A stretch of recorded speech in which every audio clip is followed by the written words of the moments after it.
Hello again, I am Jim Bob and welcome back to F1 Manager 24 Creator Team Career here on the PC. It is round 20 of our first season with Nissan tonight, and we are heading to the Autodromo Hermanos Rodriguez for the Mexican Grand Prix.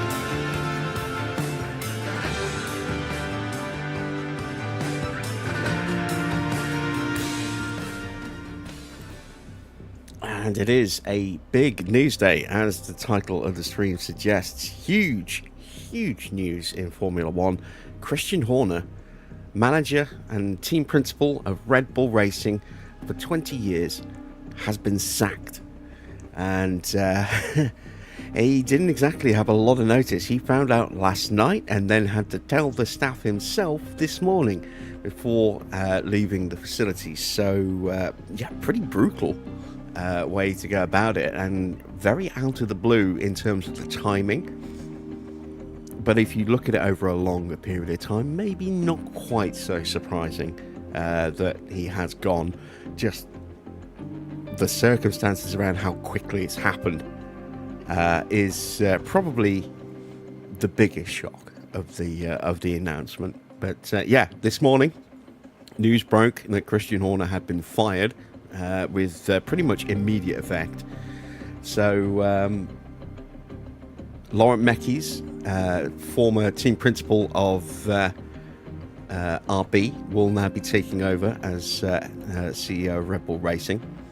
And I believe Alan Permain, former sporting director at Alpine, is taking over as team principal at RB.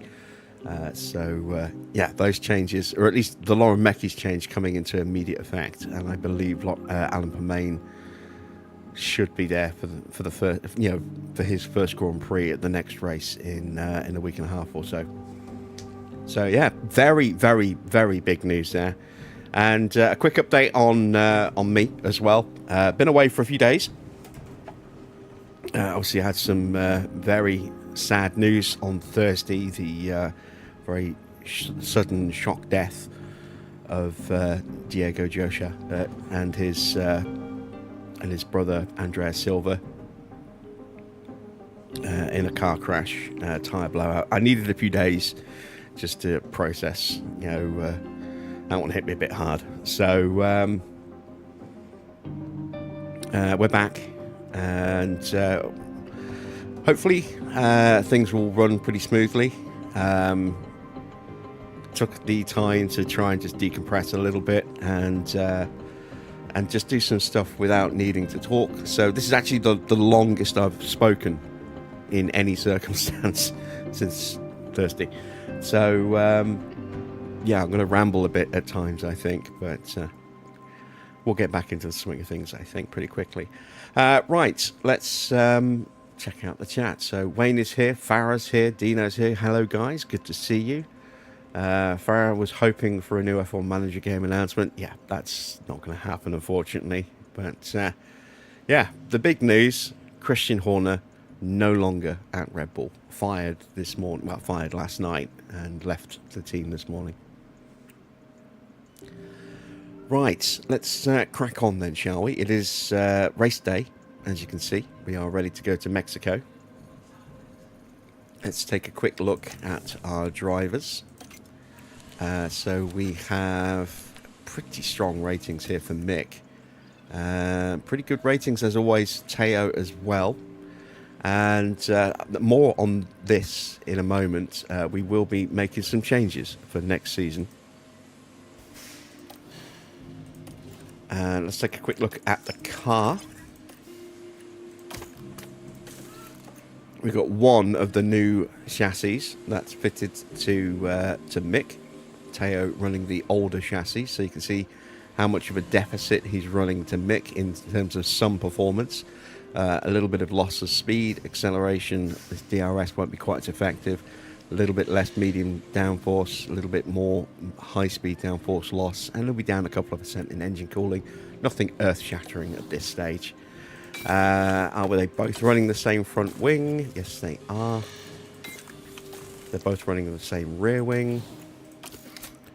Only got one of the new side pods. We've given that to Mick. So again, little losses for Porsche in comparison. Underfloor, they should be running the same underfloor, which they are. And suspension. They're both on the brand new Mark V suspension. Because we built the Mark III, we made a Mark III, forgot to build it, and made a Mark IV and went straight to that. And now that those have run out, we're on to the Mark V, the brand new Mark V. So let's see, hopefully that will give us a little bit of extra tyre wear performance. Car's looking a little bit better compared to where it was a couple of races ago in terms of numbers. We'll see how that goes come the race. And is there anything else I need to check? Oh, hang on a minute. Did I just see Aurelian looking a little cheerful? He is. Wow. He's actually looking a little bit cheerful.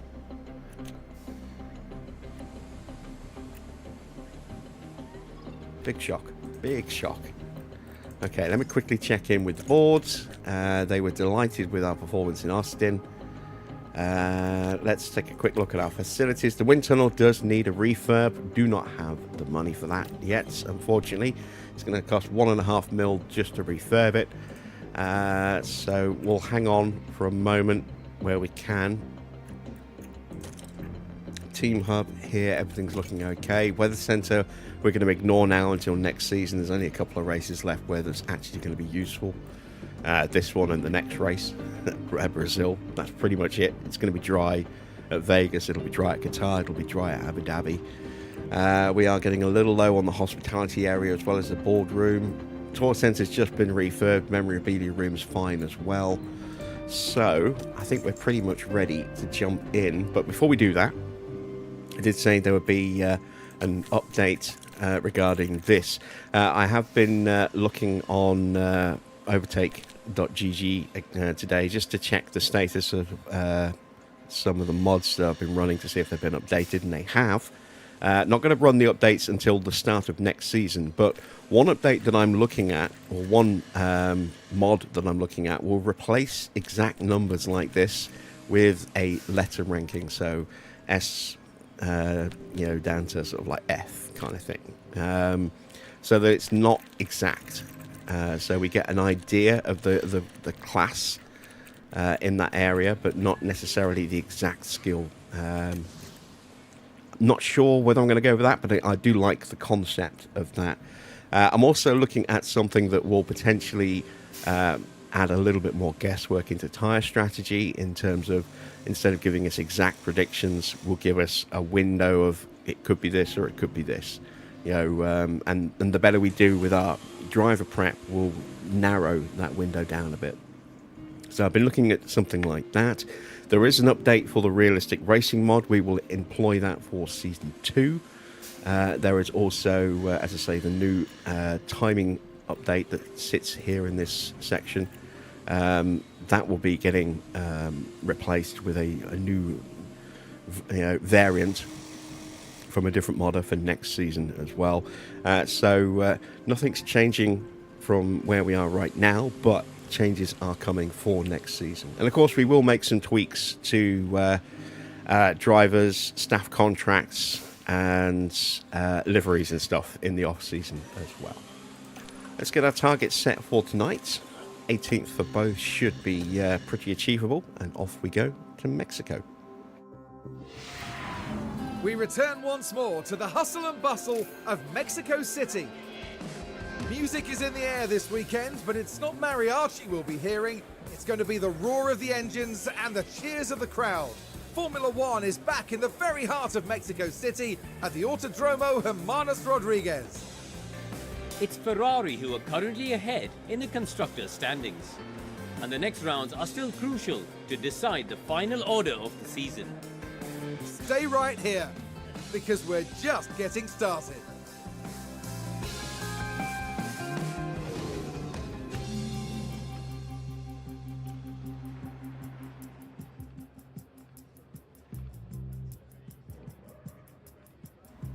So it's a very wet start to the weekend. Heavy rain for practice, all the way through practice and qualifying, and then a dry race. This could be a fun one. So let's get our cars set up first of all, shall we?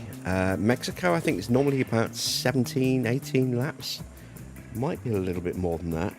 But I'm going to go with the overfuel as I usually do, just so we can do one single run. Let's go for 28 laps, I think, for this first session.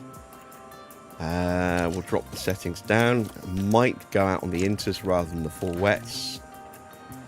We'll select inters on this car. Need to change the parts. Let's go with that engine. And I've got to stay with that ERS. If I can get away with not buying another ERS unit, that will be ideal. We've got 4 more weekends after this one. 2 of them are sprints. So I don't know if that ERS will actually make it to the end of the season, but we'll try. We'll try and avoid taking that extra expense if we can. Let's go with that gearbox. And then let's move over to Teo's car. So some of these choices are going to be a little bit more limited. We'll have to go with that engine. Really could probably do with an extra engine for Teo. But again, we'll try and get through if we can without that. And then we'll go with... gearbox choices are rubbish, aren't they? We'll go with that gearbox, I think. There we go. Again, we will overfuel the car. Let's go with 28 laps. Let's drop the settings down. I'm going to leave the full wets on this car just in case. So I'm hedging my bets when we go into the race itself, the practice session itself, and then we've only got to change one of our 2 cars. And now we need to put a setup on. So let's start with Mick. So Mexico, higher-ish sort of rear wing. 13 and a half. I'm going to go with a 13 and a half to start. Going to go with a 6.5 on the front. This could be somewhere in the 6 to 7, 7.5 kind of range. So we'll start there. It's kind of middle of the road. We'll go with the 3.7. We'll push this up a little bit, and we'll push this down a bit about there. And then we'll go something a little bit different with Porsche. Let's go a bit more extreme on the roll bar. We're going to go to a 13, not a 13.5. We'll go with a little bit more front wing, just a 7 on the front. And then instead of pushing this up a little bit and that all the way down, I'm just going to leave that where it is and push that all the way up. And we'll go with that, I think. Did I catch the Grand Prix? I did. I thought it was really, really good Grand Prix. I do feel a little bit sorry for Nico Hülkenberg for a couple of different reasons.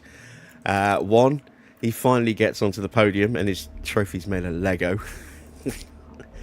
And two, McLaren seemed very interested in celebrating with themselves and not really,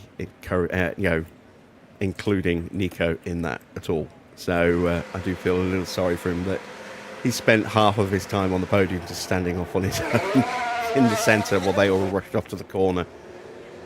Yeah. But huge congratulations to Nico for finally getting himself a podium. Radio check. Copy for radio check.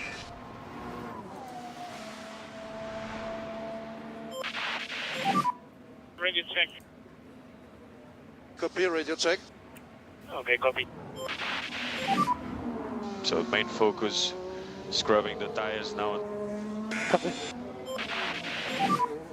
Work on those brakes. Copy.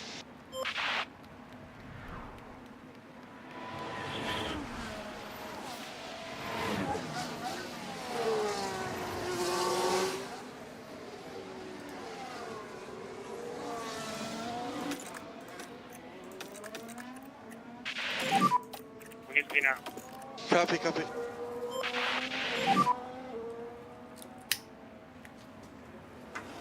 Copy.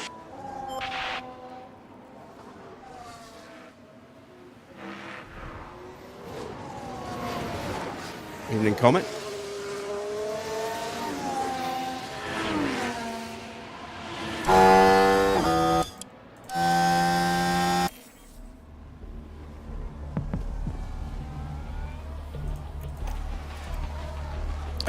Change mixed tyres, didn't I? Never mind.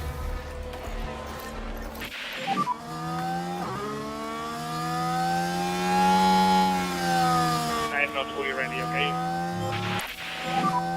I think the tires were very cold.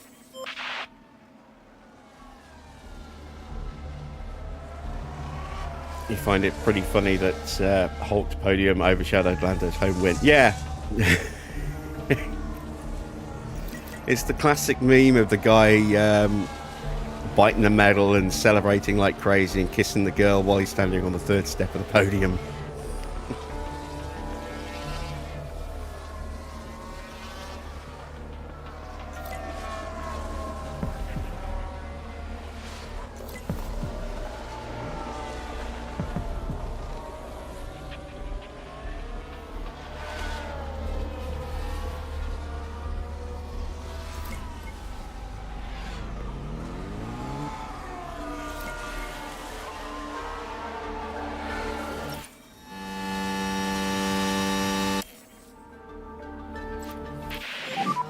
Rear's on cool side.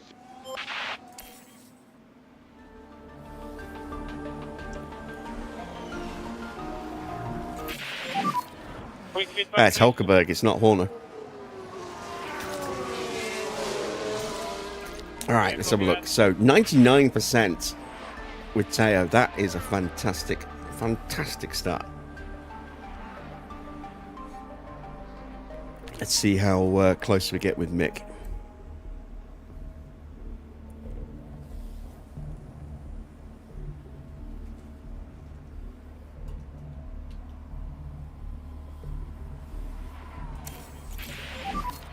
Bit of work to do with Mick, 86%, but still pretty decent. Oh no, it feels really good. Okay, copy. Now Mick's on the right tyres and Teo isn't.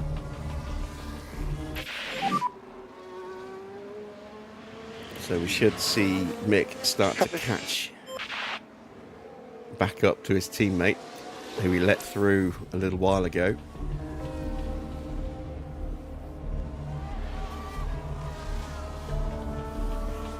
Oh, we've developed a fault in Schumacher's powertrain. It's the engine. It's temporary. It says temporary, but there's no guarantee it will be temporary. It's his practice engine, so that's not the end of the world.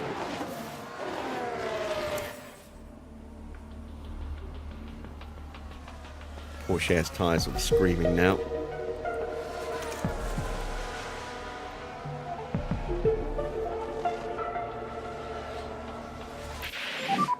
Tires are on the cold side. I'm actually going to call them in so we can use those tyres again later in the weekend. Starlington here, dry line. I think it's worth we a may try. as well call Mick in. Actually, no, we can leave Mick out a little bit longer.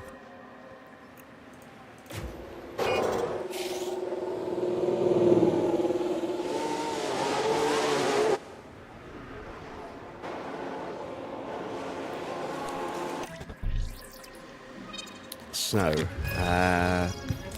wait, let's push it up. And then we'll change to a set of mediums.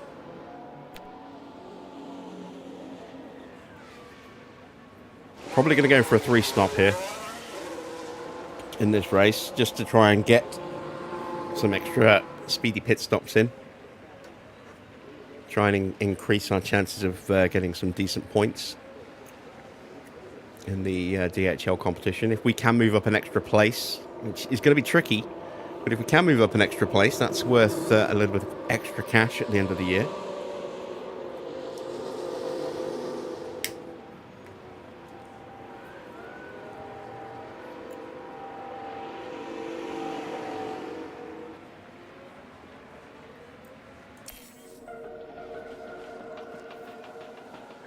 And yesterday I fired up the PS5 version of the game and built another logo. It's been a while since I've done that. A good couple of months, I think, since I did my last one. So I now have a Lancia tutorial. If you wanted to do a Lancia team, there was a tutorial on how to build that logo in the editor.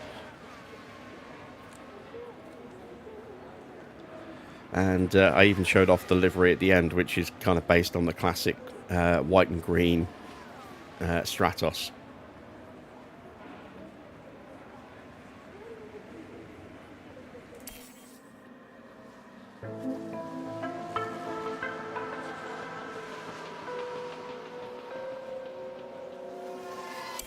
All right, we'll call Mick in now.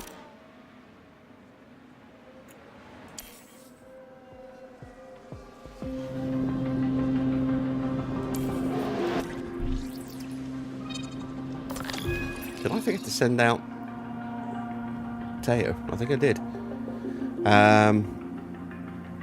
All right, let's change that to a 13. Let's increase the front wing. Push it up a little bit more to start with, and then leave that there. Let's bring this up a bit. Maybe push that up a touch more.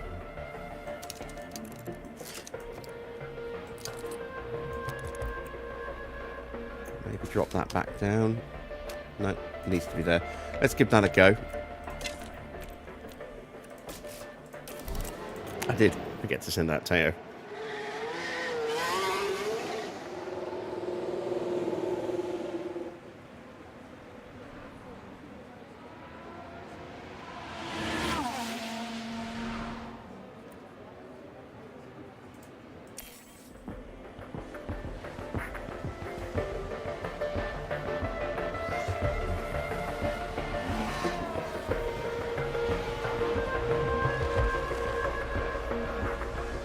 Will we be getting a Christian Horner replacement on the campaign next season? I don't know if it is actually possible to go in and change those details. Oh, well, I will do if I can.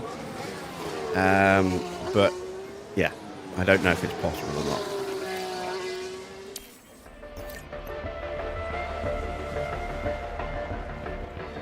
We've got a yellow flag here. Sergeant doing sergeant things.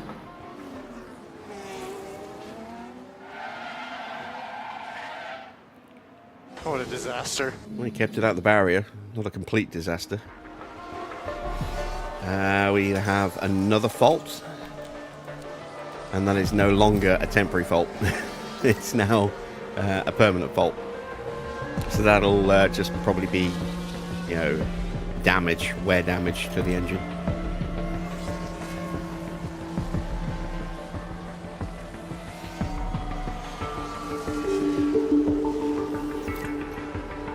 If we hadn't sent him back out, we probably could have got away with it just being a temporary fault. But I think we pushed it a little bit too far while it was unhappy.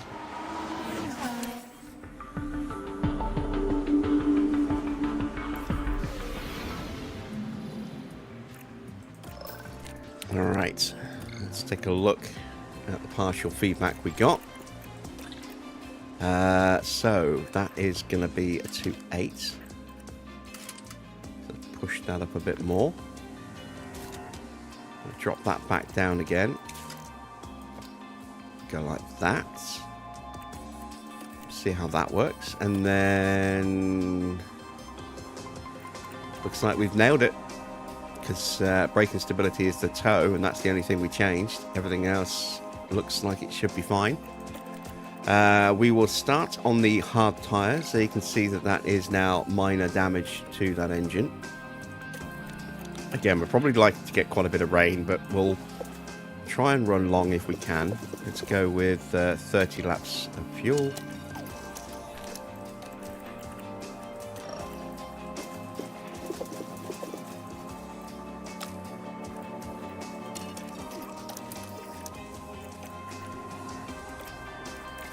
Let's send them out. Let's say before we send them out, let's check the weather. Yeah, it's not going to be too bad. I think we can survive on the hards.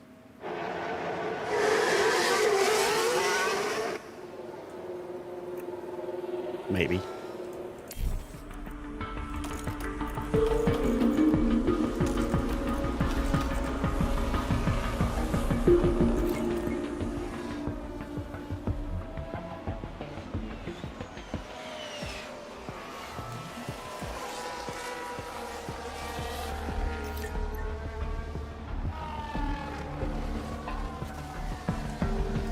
So yeah, with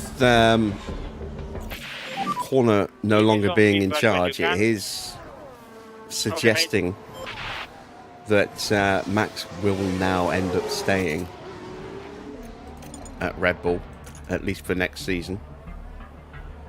Beyond that, who knows? It wasn't just Horner that went as well. There are a couple of other senior key staff whose names escape me at the moment that also left with Horner.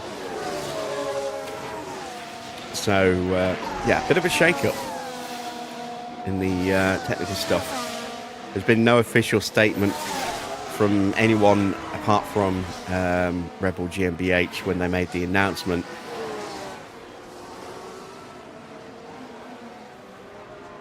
Or at least there weren't when I had a quick look about an hour ago. Maybe something's been said now. I think if the first person to probably break cover is almost certainly going to be Helmut. He can't keep his mouth shut.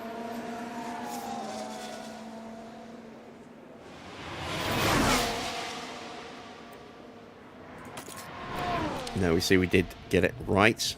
That is now a 100%. Lovely stuff. People are on pipe dreams about Verstappen going to Merc this year.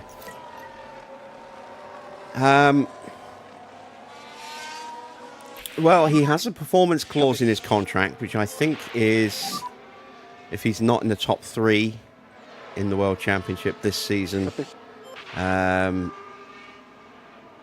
maybe not even in the top 2 next season. I think there are clauses that would allow him to exit early, because he's contracted to 2028, I believe. But he does have those clauses that would allow him to exit early.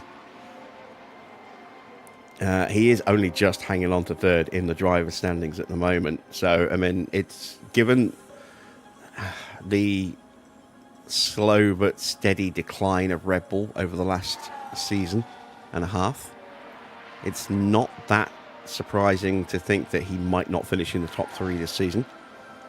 And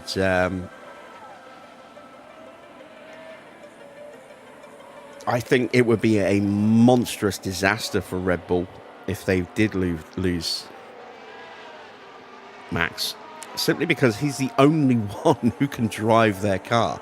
It doesn't seem to matter who they put in the other seat. No one else can drive that car. It's a Max machine. And without Max to drive it, that car's going to be nowhere. Do we know why he was sacked? No official reason has been given, but I would imagine it's a combination of the controversies from last season and performance, and some of the other factors that go along with that. So the fact that, you know, they gave Perez a brand new contract and then immediately spent millions to buy him out of that contract, and then stuck in Liam Lawson, and then almost immediately moved him out of that seat, and then finally brought in Yuki Tsunoda, and Tsunoda can't drive that car either. I think, and the fact that, you know, the car is struggling more and more, I think it's just been a build-up that has been coming for a while, but the way they've just suddenly dropped that announcement so quickly after Silverstone is the big shock. I think it was probably inevitable that Horner would leave at some point in the not too distant future, you know, had he not been fired today.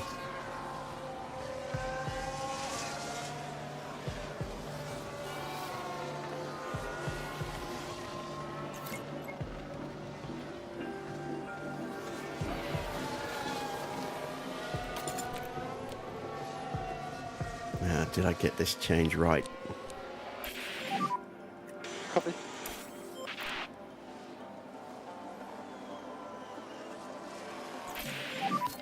So close, 97%. It's a big improvement. That was great. Really good. Yep, copy. Just a minor tweak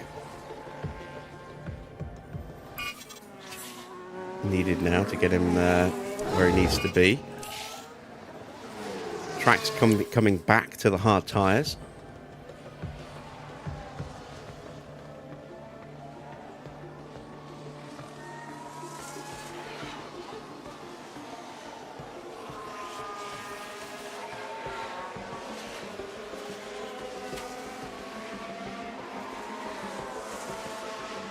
I'm curious as to whether this will be a complete break from motorsport for Christian Horner, or whether, at least in terms of Formula One, or whether he will come back at some point in the future.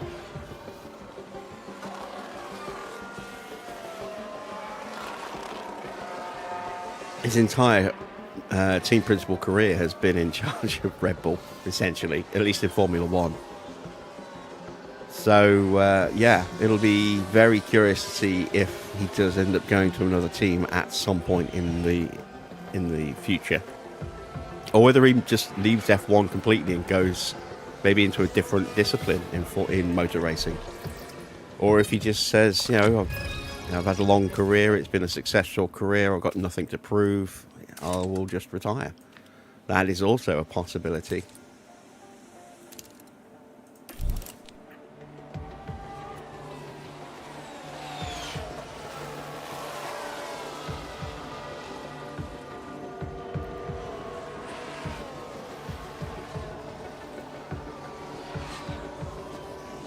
Its best window into F1 is Alpine. I don't think it is at all. Alpine have just hired a new team principal to replace Oliver Oakes, who is, you know, as Oakes was a team principal in name only, because it's Briatore who's going to be making all the big decisions. Still, you know, bizarrely, unfathomably,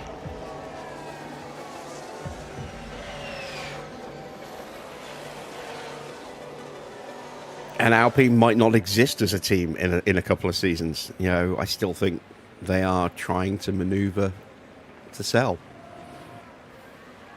So maybe Horner buys, you know, the remains of Alpine when they do sell. I don't know, but you know, he would definitely need some consortium to back him.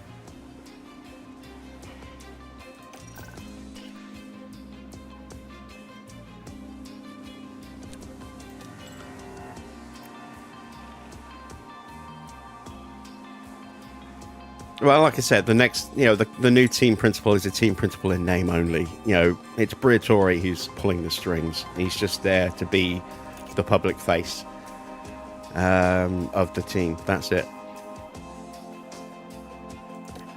He won't have any major responsibility within that team. You know, that will all come down to Briatore. I still can't understand how he is still in Formula One.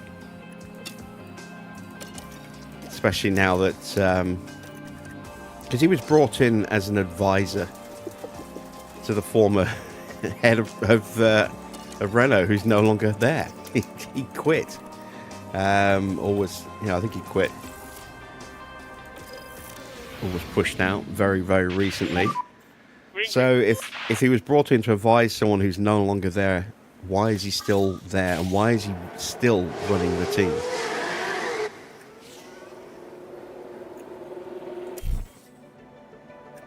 Does not make sense.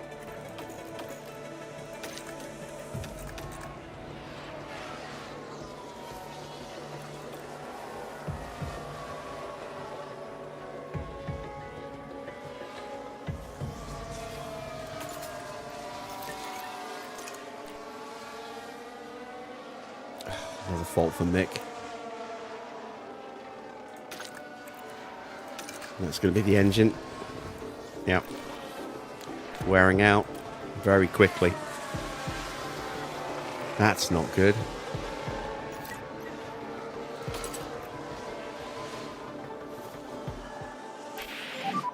Alright, there we go. Teo is done, but we're going to keep him out there just to help boost the car park knowledge a little bit more.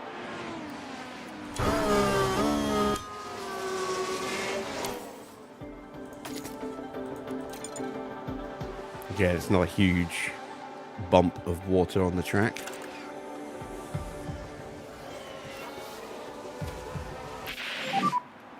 Flight ready.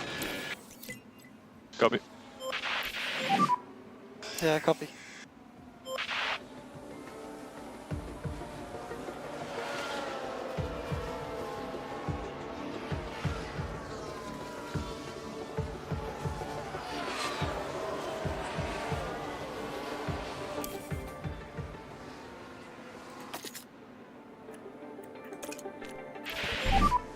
Keep me updated on conditions.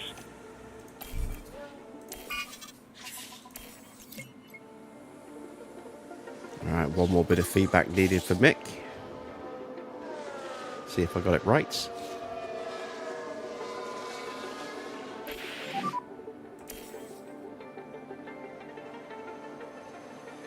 Copy. Did he just come into the pits? No. Oh, we didn't. What's your We feedback? went the wrong way. Felt very good in the car. Alright, well, let's call him in. Let's call in Teo as well. Teo's done.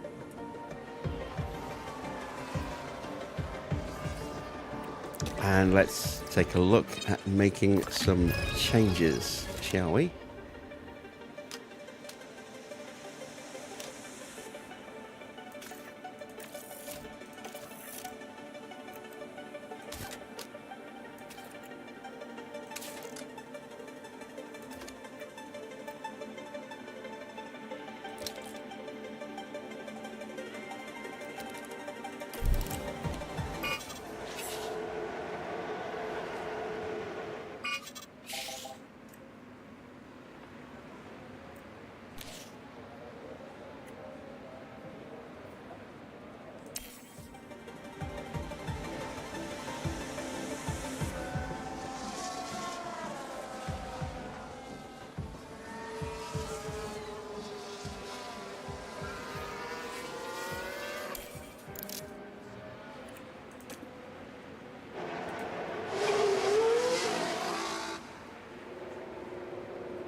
let's get Mick out for one final run. Don't need the time on the track. I do want to boost the car part knowledge a little bit though, because those parts should be going on to Teo very soon. So it's just one less requirement to have to work on. Plus, we're going into a sprint weekend next weekend, so we're going to get that one practice session. So the better the car part knowledge, the less deduction we'll get from our potential confidence level.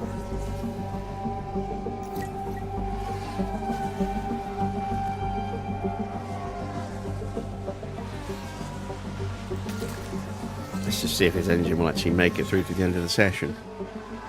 Hopefully it will.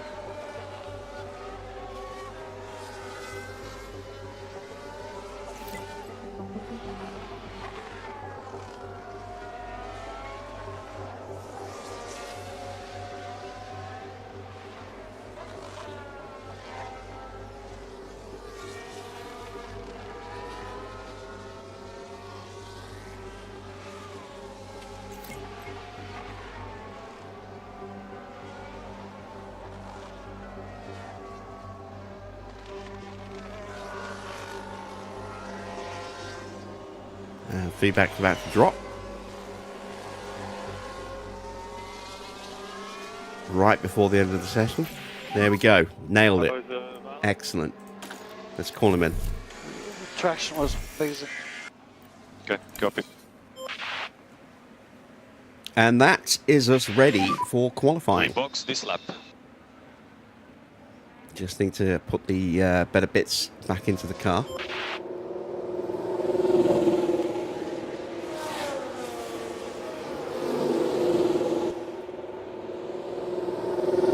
Who knows, we might even have a spare part, a spare aero part to go onto Porsche as well. That's the end of practice.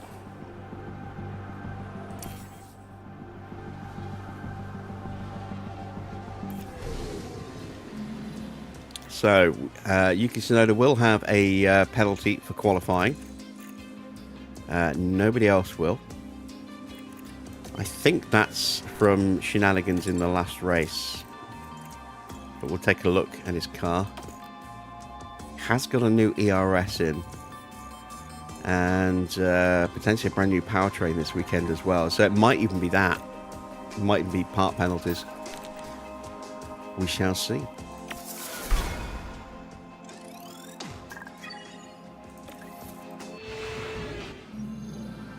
There's tension in the air today, so it must be time for qualifying. Mexico City's thin air presents a real test to teams during qualifying laps.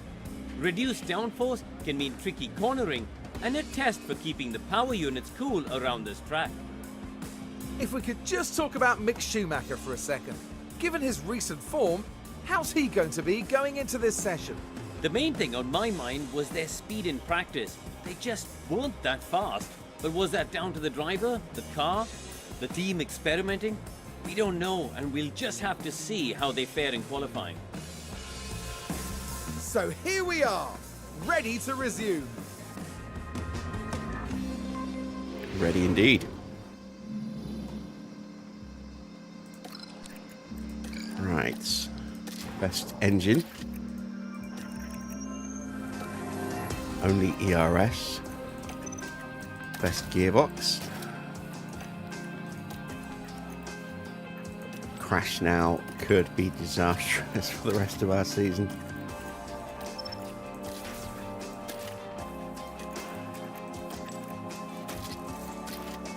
For either driver, God, if they hit each other and take each other out in a big way, oh my God, that would be horrific.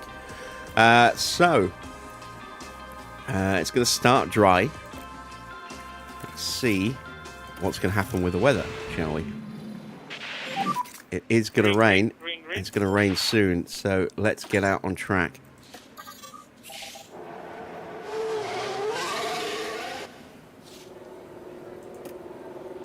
Rest of the field's going to start piling up very soon. I'm just worried I've gone maybe a fraction too soon, but I wanted to try and get around quick enough to maybe have the chance of a second lap if necessary or if possible. How much water is coming? Yeah, it's going to ramp up very quickly. Keep loading the tire as much as you Damp in 4 minutes. So I don't think there'll be time for another run.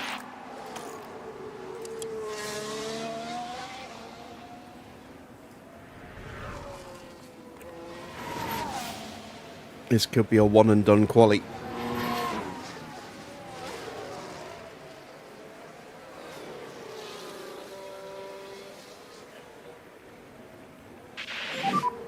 This is a good position for us. And that's the last car exiting the pits. Is it Max or is it Checo? It's Checo.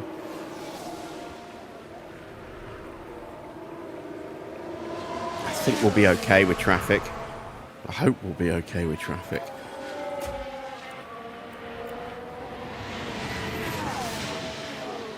Let's start our flying lap push in just a few meters. There we go.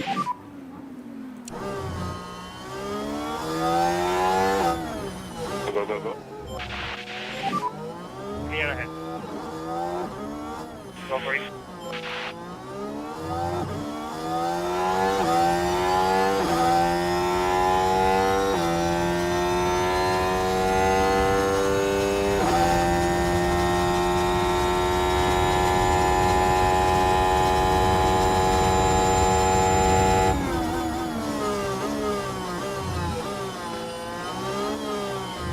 Keeping my eyes peeled ahead, looking for the back of another car. Not seeing anything at the moment.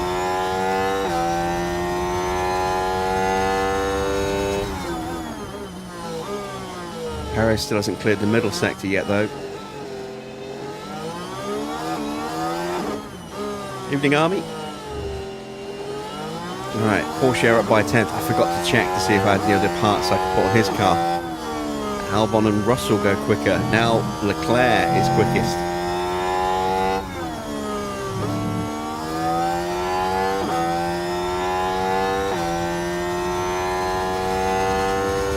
Norris goes quicker. I'm wondering if maybe I should have tried to get a slipstream run.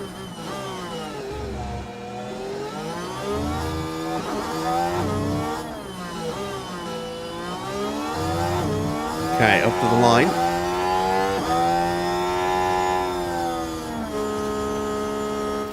It's a 1:17.7. And V2 on track. 1/10 slower for Teo. Copy. Let's ride with Perez, who is the last car. That rain is really getting close. Look how dark it's got. It's definitely not going to be time for another lap. We might be going out straight away here. Oh wow, we're ahead of Alonso. So we're quicker than 3 cars at the moment. Not many left across the line. We're quicker than Tsunoda. We're quicker than Gasly. I think we're safe. Quicker than Sargent. We're safe. We're safe. Quicker than Zhou. Where's Perez going to end up? Perez ends up in P5. Finds a bit of performance here at his home circuits. And here is the rain. Seems like it's raining. Okay.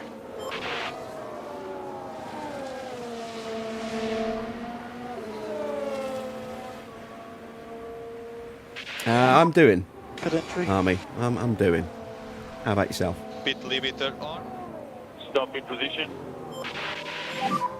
Pitted.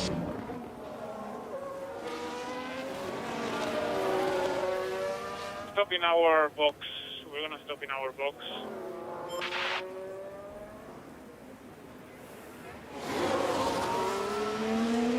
So the big shocks at the moment, Alonso being half a second slower than Stroll.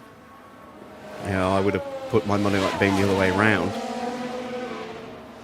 I mean, the car performance hasn't been amazing for Aston, but Alonso being down in 17th is a bit of a surprise. and Sonoda as well. We've seen how strong the RB has been this year. Sonoda not having, especially with a brand new powertrain, effectively. New engine, new ERS. It's a bit of a surprise to see him down in 20th, but he was going to be starting low down the order anyway, potentially near the back or at the back, so maybe it's not a bad thing for him to go out in Q1. I don't think anyone else is going to try and run again. I don't think it's going to get any drier. Nope, it's just going to get wetter and wetter. So let's just accelerate time. Some people will go out, but we're not going to see any improvement, I don't think. I mean, they're out on inters, which says everything.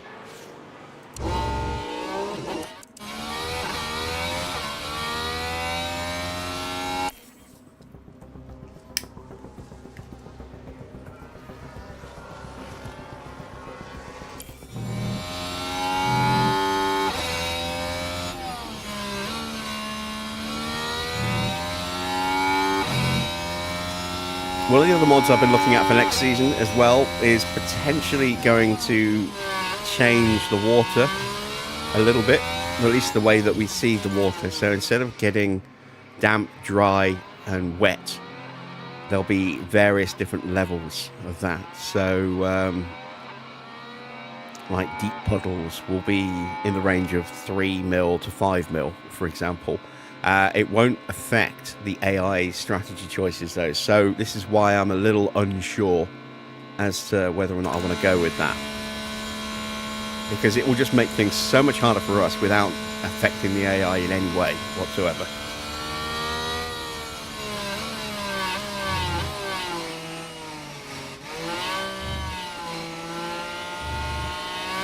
And that might, in combination with the mods we're already running, just might make wet races just impossible. So that one's on the keeping an eye on list, but not something I'm paying massive attention to. Let's take a look at the last lap. It was a 1:23.7 for Alonso. His best lap was a 1:18 effectively, so yeah. He's down over 5 seconds on his 17th position. And that is all she wrote for Q1, I think.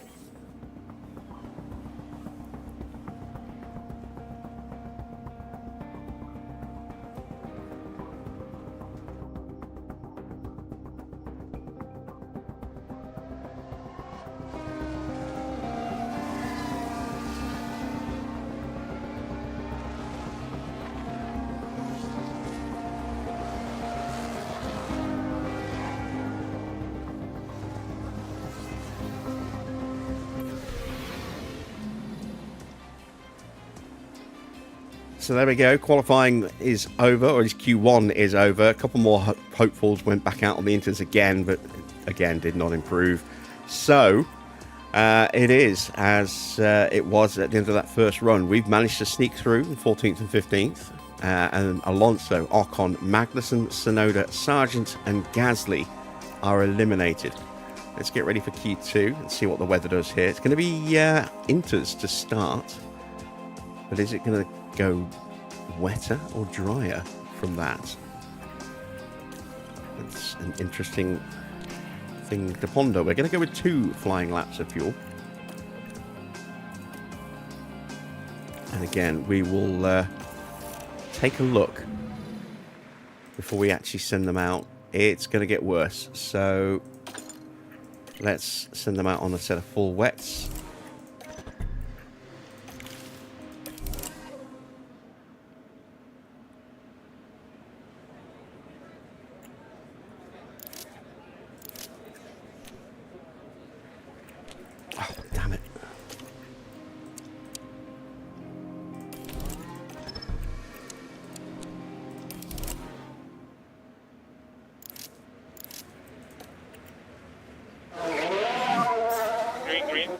Taking a real risk by not going out on the inters.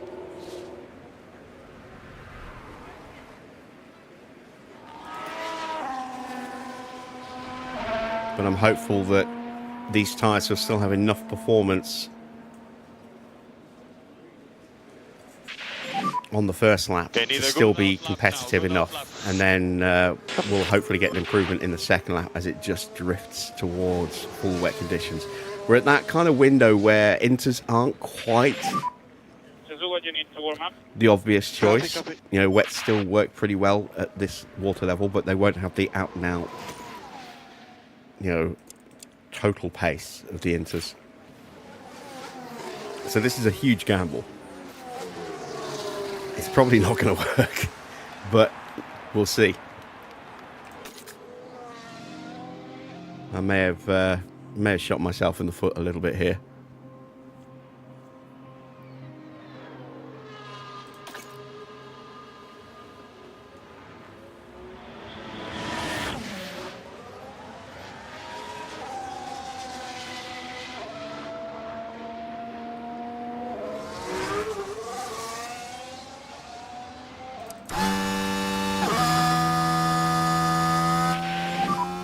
Let's go, come on, eyes forward.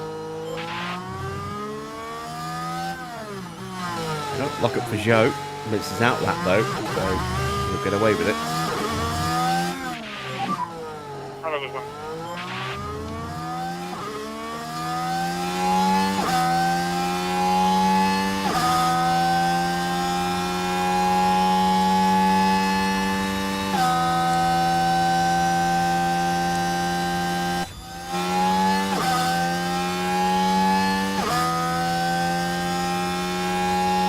Expecting it to actually get wetter than this, quicker than this. This is why I think I've probably shot myself in the foot.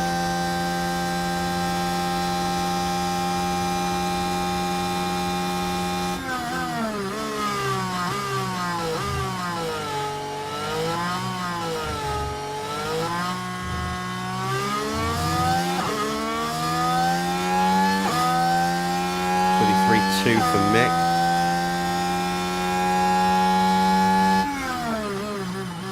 3-1 for Teo, but now I've got Leclerc in the way.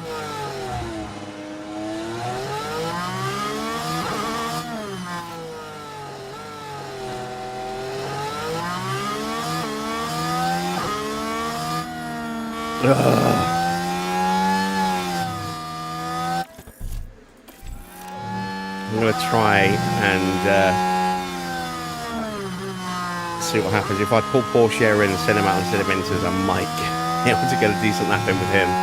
Kind of locked in with Mick now.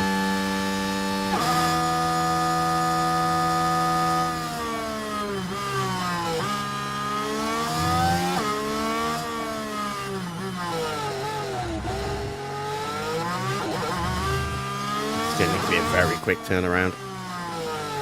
Well, down half a second in the first sector, but that's the quick cars. We're only down a tenth to Hamilton. Quicker than Joe. Copy. On pace with Stroll. Quicker than Perez.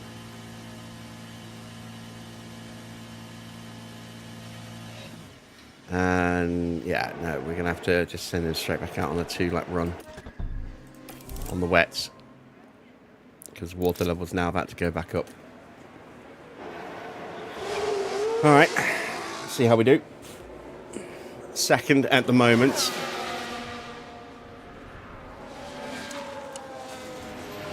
Only down by less than 2 tenths to Lewis Hamilton. Am I all prepped for the weekend? I've got your mirrors.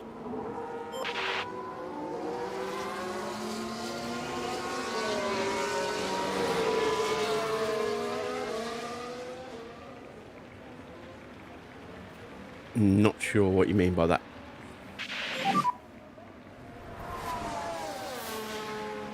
Oh, in terms of the heat. Well, I've got 2 fans, so yeah, that's about as practice I'm going to get. All right, Leclerc is flying. Stroll has gone a little bit quicker than us. Again, less than 2 tenths.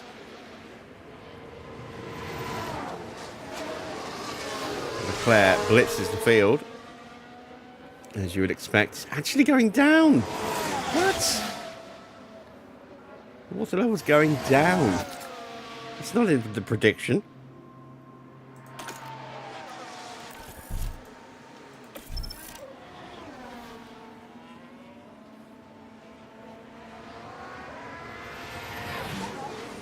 You're going to try freezing a hot water bottle.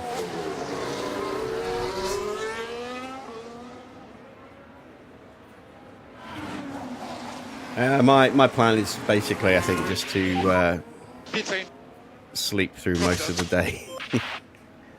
And then just have all the windows open, getting as much cool air into the room over the, throughout the evening.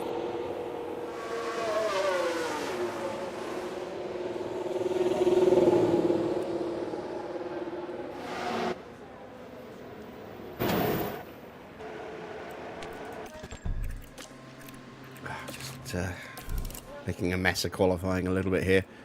Mick is on another lap. He is improving. He's up on Albon's time.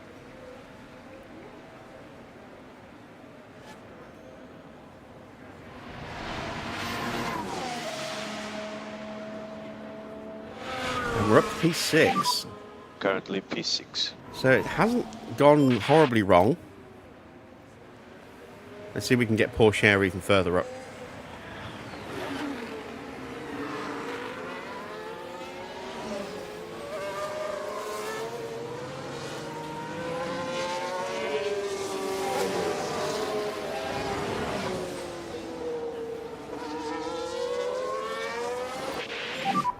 So out prep push.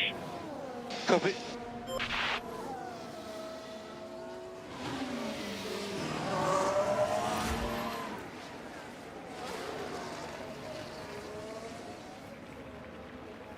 So we are still yet to set a time with Teo here. This is a big roll of the dice for him now. He's going to have one flying lap in conditions that will work for the Inters, and the second lap probably won't be in the right conditions.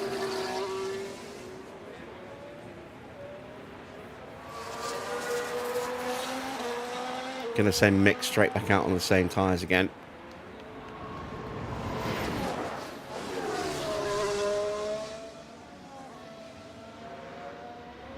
Norris going very quick in the middle sector.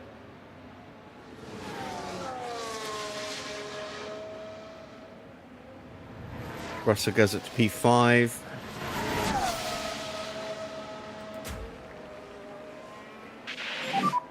You might find more traffic. Let's go. Norris goes to P5 now. Valtteri only improves to P15. So he did not get a clean lap by the look of it to be that far off the pace. Right, this is the critical lap here for Teo.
A little bit of traffic, but so far so good.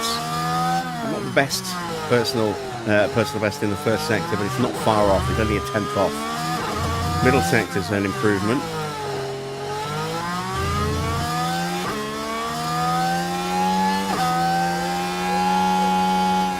Water levels going up.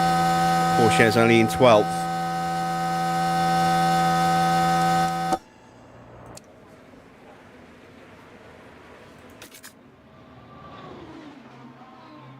I'm starting to think it's not actually going to get back to full wets. I'm starting to think I should have sent Mick out on inters. Am I too late to call him in? No. Whew. Coming for the tree. Just managed to get him back in. We're going to send Mick out on inters. And hope. Just do one lap.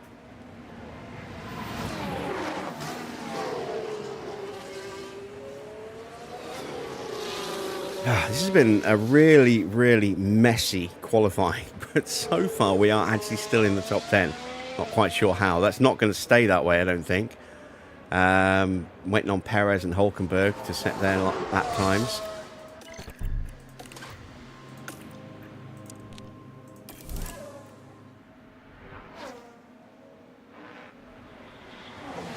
Perez is only 11th. Mick is still up there on merit.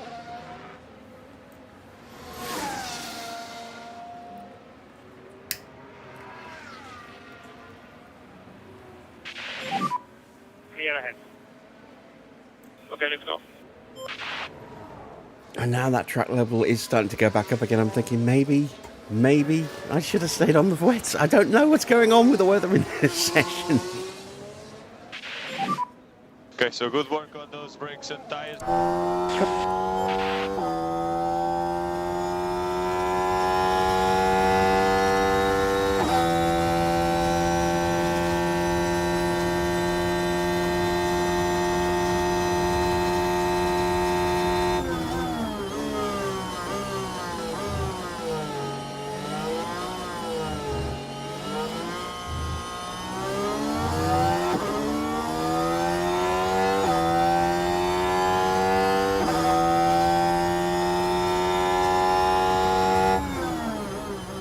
Down another 10th in the first sector.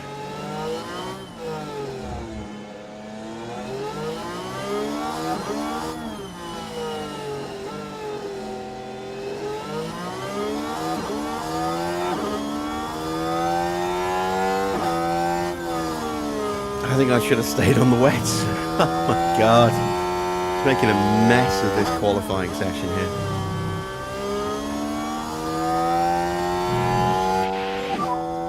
Lap now. It's a 35-0. We're matching Hulkenberg. Even in turning.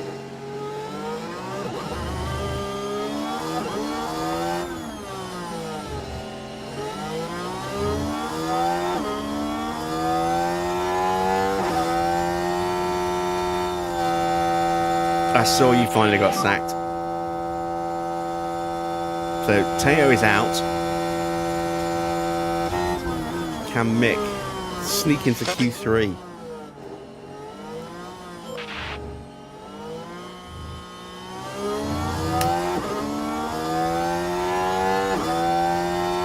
So are you moving to another team or are you just starting from scratch?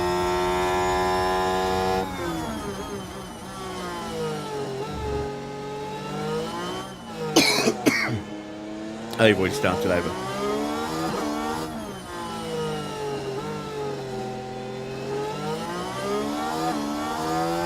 Mick's not improving. Hulkenberg's locked up.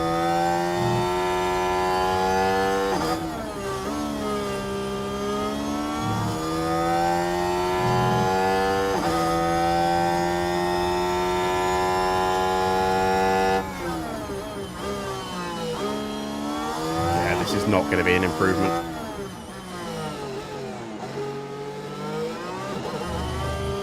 But it doesn't look like anyone else is improving either, so we might actually make it into the top 10.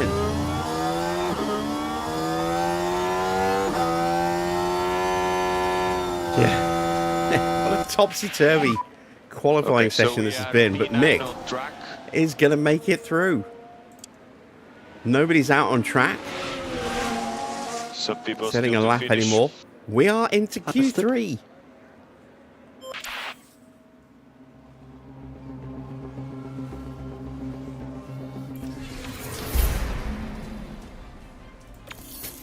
So out at the end of Q2, Checo Perez in 11th with Albon 12th, Porsche 13th, Hulkenberg 14th, 15th for Zhou, 16th for Valtteri Bottas.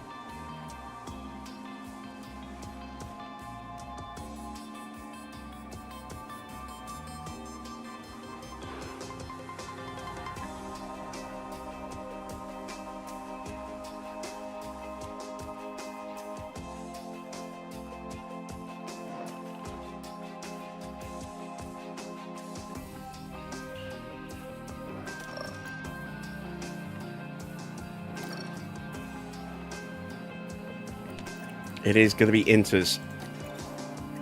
No question. We'll go with 2 flying laps.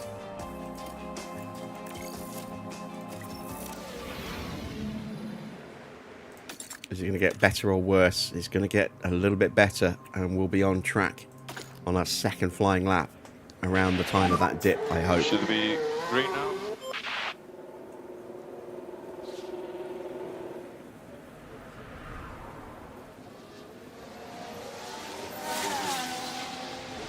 Can we actually qualify higher than 10th?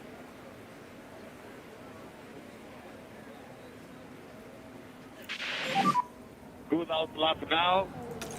Copy. Oscar's on his way out. No sparklers because of the lighting, so we can actually ride on board during qualifying, but come race day when the sun comes out, we won't be able to do that without seeing the sparklers everywhere.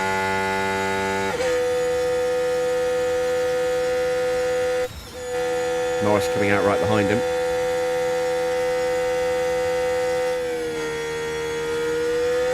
And Lance Stroll also leaving the garage.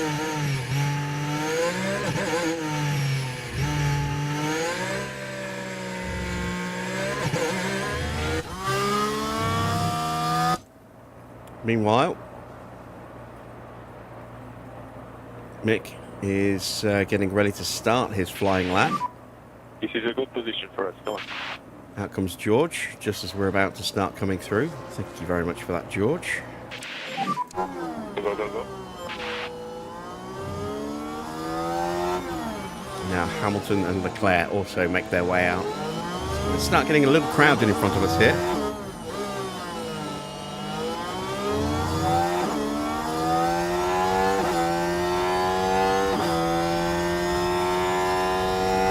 And here comes the rest of the field.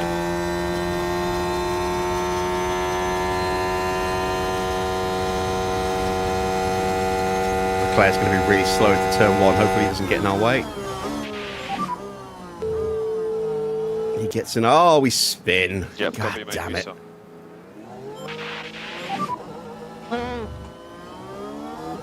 Yeah, good. Copy. Definitely lost some time there. But we'll still set purple sectors because we're the first one to set a lap. So that'll help repair the damage to that confidence level, which has dipped quite massively from that spin.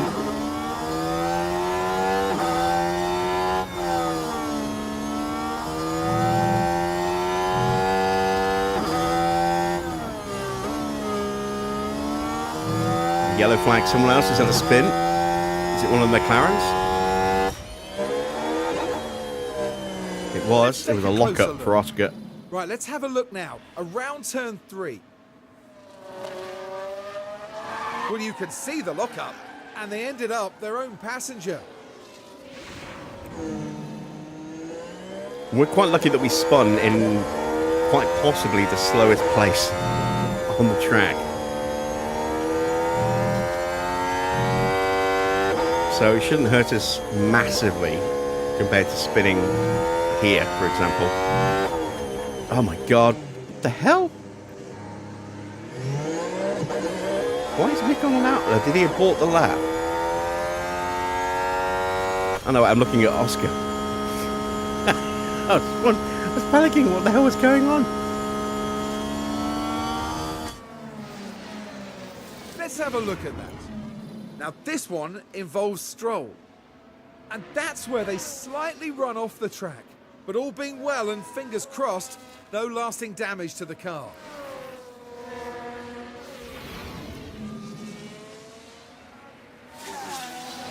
Alright, so how far off the pace are we going to be? Ugh. 5.5 seconds to Norris. Quicker than Oscar, though. Because Oscar did abort his lap. And now we are potentially going to get in the way of a few people here. Hamilton, Leclerc, and Ricciardo.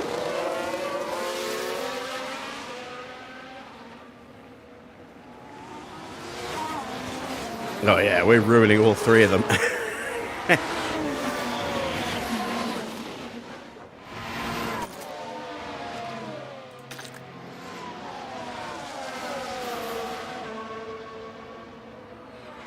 Yeah, their laps are toast. Looks like they've aborted. Nope, they haven't.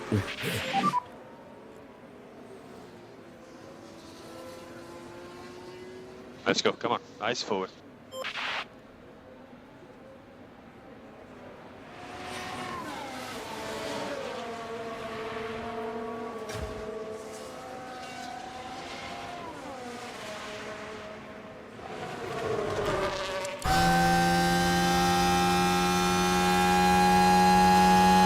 Right, track's in the best condition it's been. So a clean lap here could put us top, but it's a question of how long it stays like this, whether anyone gets a chance to go back out before it starts drying up again, getting wetter again.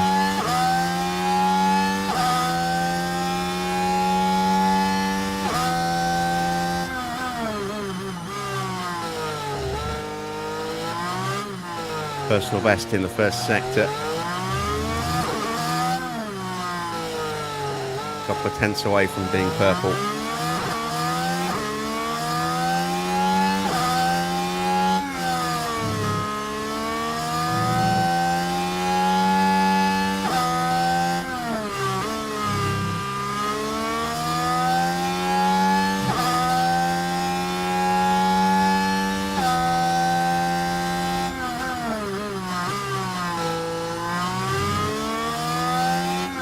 Still the track's improving. We're going to go straight back out again as soon as we've done this lap.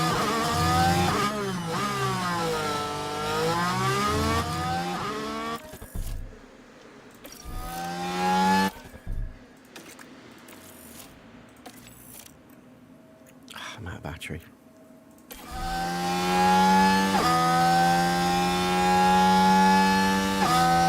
We're up to P5. Going to absolutely thrash the car to get around the circuit.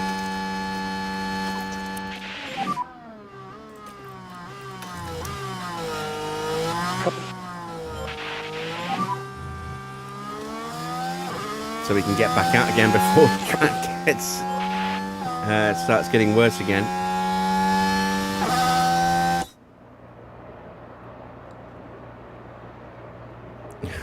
Even like this, we're up in the first sector.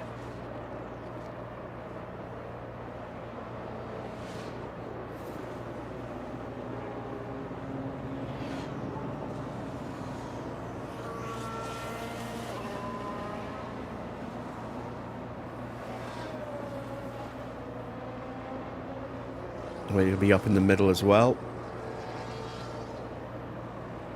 Yes, we are. But if we were to just abandon the in-lap, we would cross the line, then we'd run out of fuel, we wouldn't make it back to the pits, it would red flag the session, it would cheat us into a position that we shouldn't really be in. So,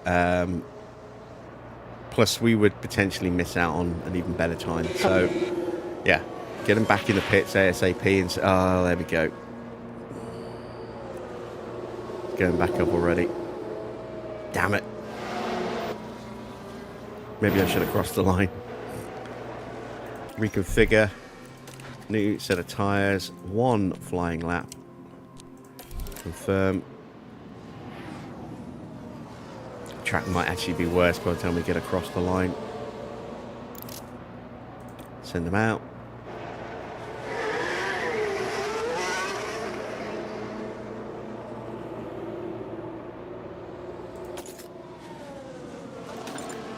Yeah, I don't think we're going to improve. I think we're only likely to go down in the running order here.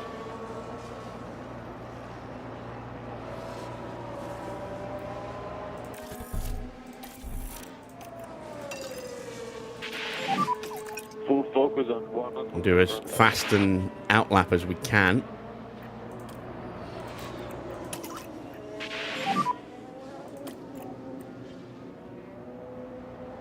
Yeah, copy. While making sure that we definitely have enough battery for a full lap.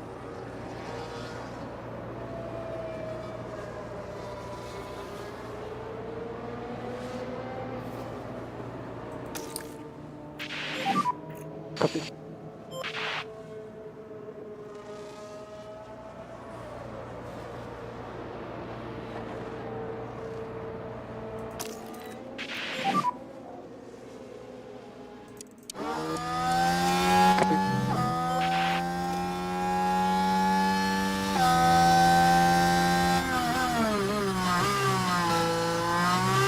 Norris is going to blitz the field here. You walked away for 30 minutes. You shouldn't have walked away for 30 minutes, should you? Shouldn't have walked away at all.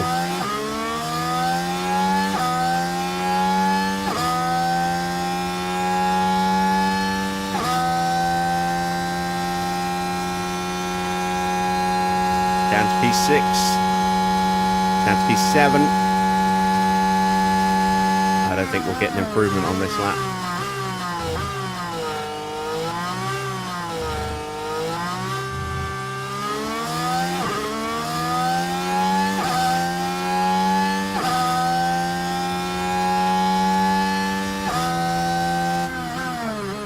He's down a 10th on George Russell. Down a couple of tenths on Hamilton. Ricardo and Leclerc are all improving as well. There goes Hamilton above us. Yeah, track's getting worse.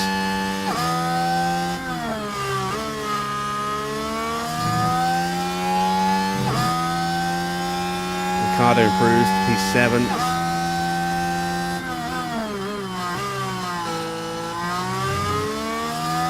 If we're lucky, we might jump Hamilton, but we're going to need to find at least a couple of tenths. And I don't think we're going to.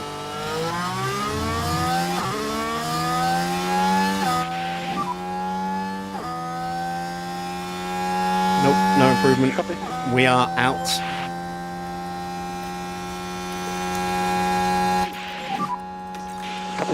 Well, I say out. We are done. We're not going to improve, but it's P10. You know, I mean, it's still handy. It's just we just got our timing just a little bit better. We could have ended up, you know, up here, around the P4, P5 area. We were just off. If we'd gone a minute later, I think we'd have been perfect.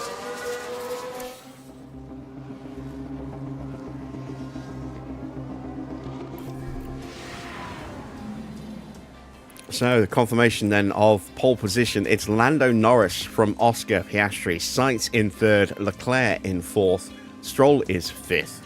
Ahead of Max Verstappen, Ricardo, Russell, Hamilton and Mick Schumacher. Porsche will start in 13th. Tsunoda will start at the back of the grid after his penalties. Let's get ready for the Grand Prix.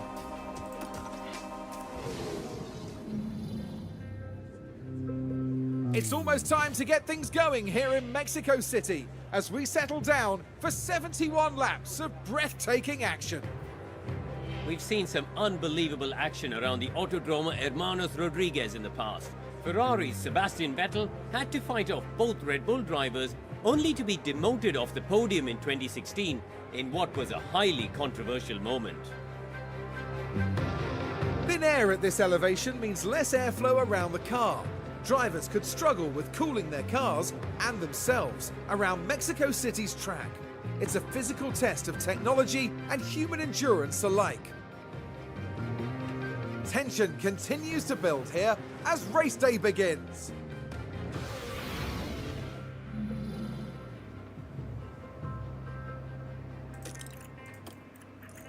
So there we see it's a 10-place penalty for Yuki Tsunoda for exceeding his parts. That will start him from the very back of the grid. We could go for the 2-stop. We could go for a 3-stop. Not quite sure what I want to do, but I am leaning towards the 3-stop.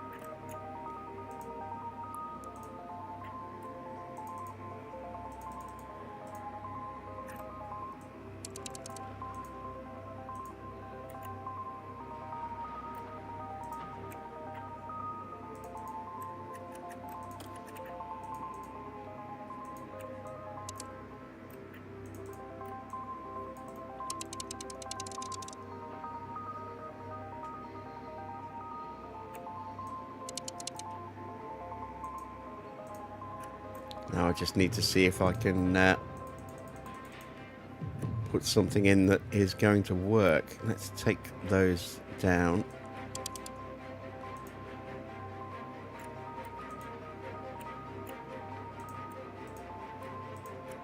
Start on the mediums, I think.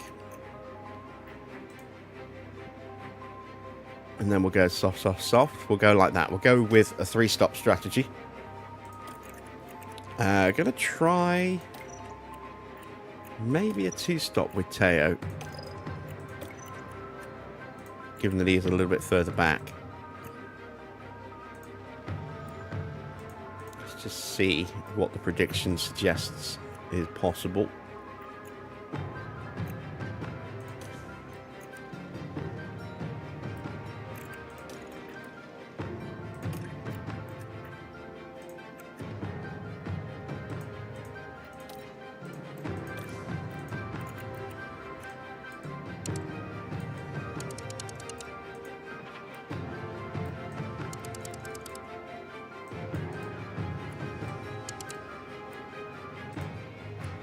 That's quicker.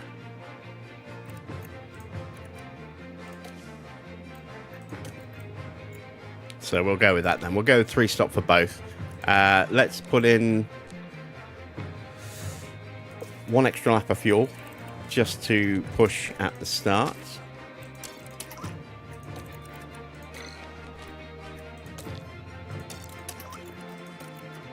There we go. And we are set. 10th and 13th. The Mexican Grand Prix is next.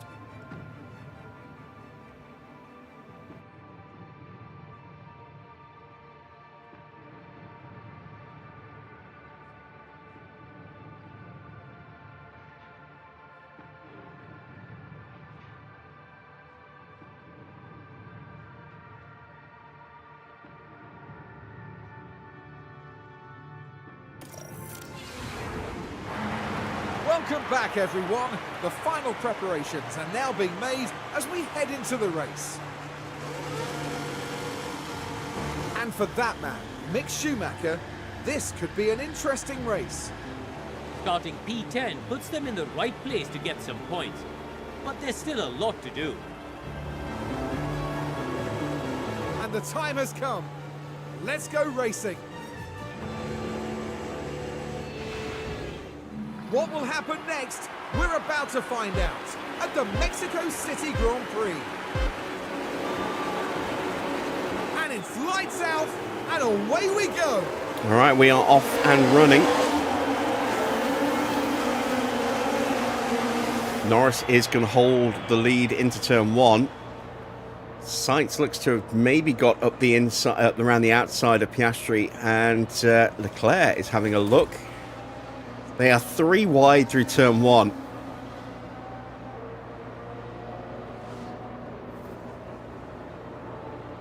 Max is trying to squeeze through, but there is nowhere to go. He has to back out, and Stroll will hold 5th place for now.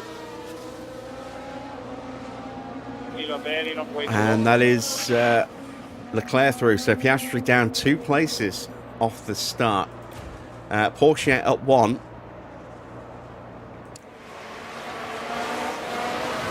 No change for Mick.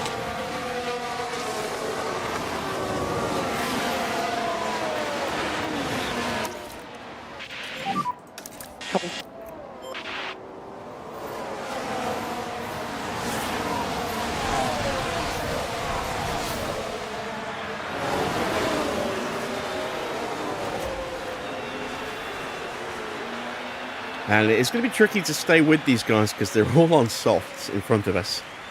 So that will make traction out of the corners tricky compared to the cars that we're trying to stay with. Might have to turn the batteries on earlier than planned. Gap 07.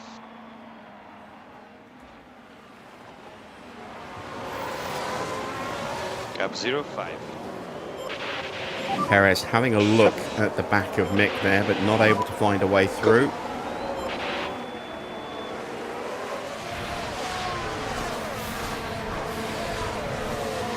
And this is where the traction race is going to be important for us.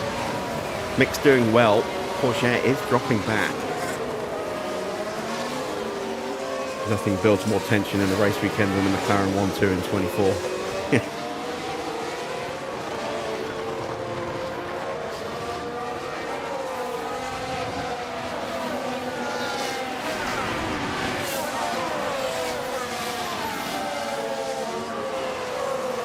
Right, Porsche is closing back in.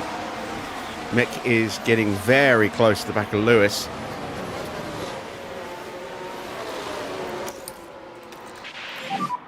Copy.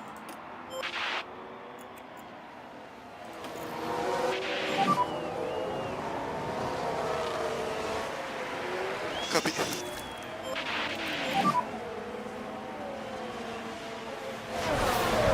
Copy.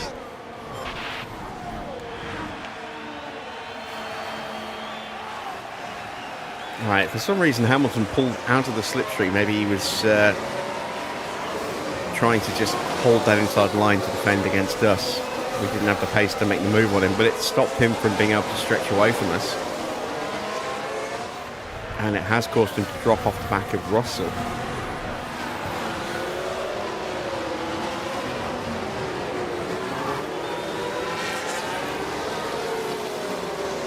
Leclerc needs to move further forward if he's going to make the most of his soft tyres.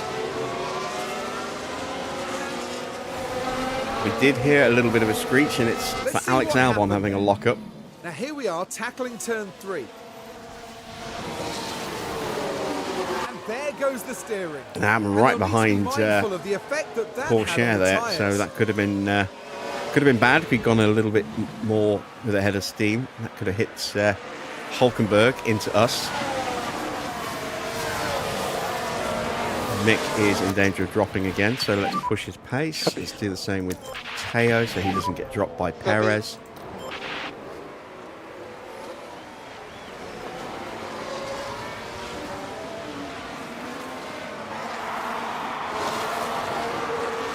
I think we've lost the DRS, so we're at risk from Checo now.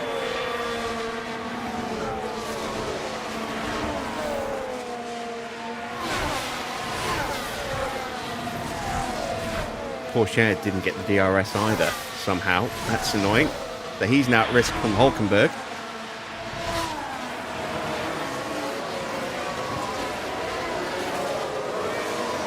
And we just about hold Hulkenberg back for now, but I think he's going to get us here.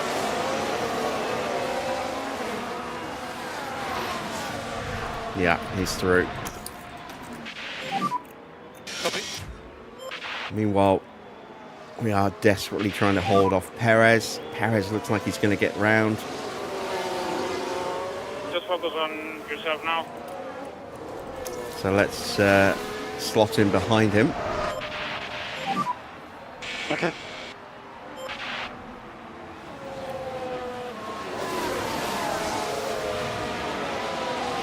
You've gone for Antonelli and Hajar. That's an interesting lineup.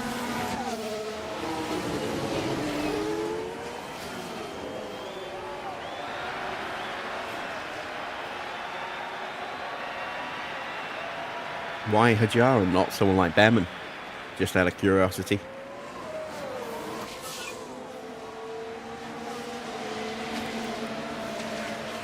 I know Isaac's killer in 2025, but in terms of the game, Behrman is better.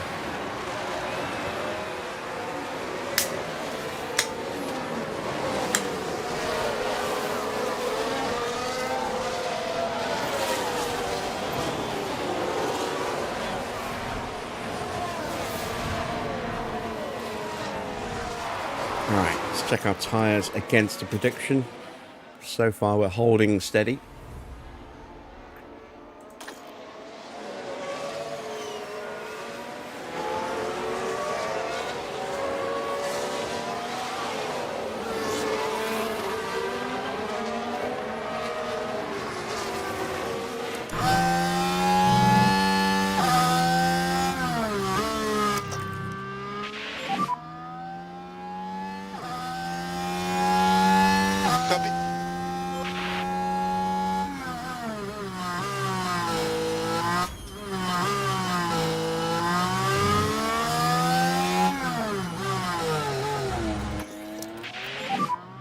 Copy.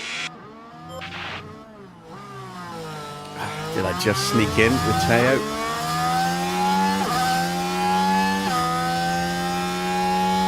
No, missed it again.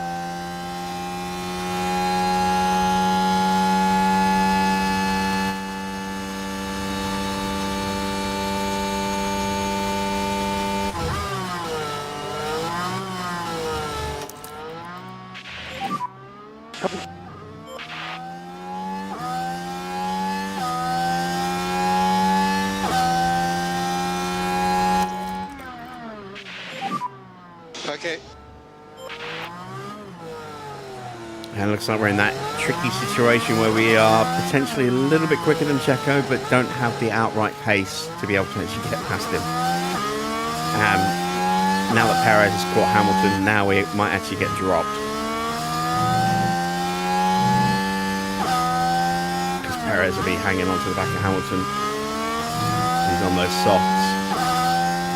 Might struggle to stay with Checo here. Hopefully we'll be all right.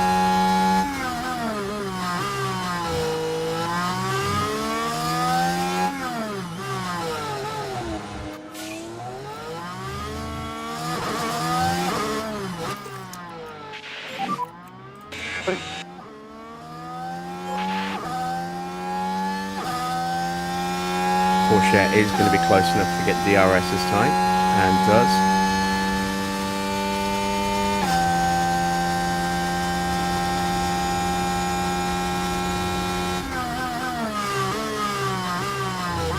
Perez hasn't been able to stay with Hamilton. Hamilton's pushed up to Russell, Russell's pushed up to Stroll. So Stroll is the bottleneck at the moment.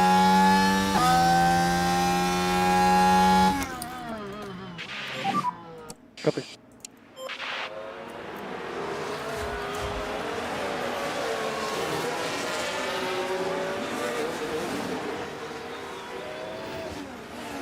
He will be getting a serious nerf at the end of this season.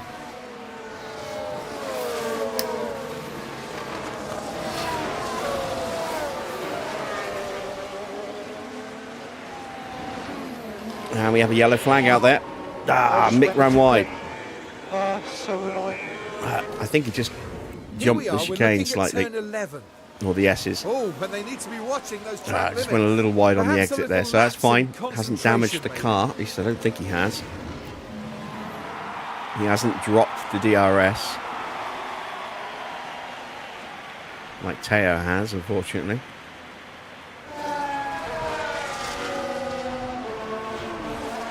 We are almost in a position where we can start thinking about pushing Mick again. In fact, I'm going to do it. Yeah, copy. Because I want to make sure that Hulkenberg doesn't keep up with us. I want to open that gap up to Nico a little bit.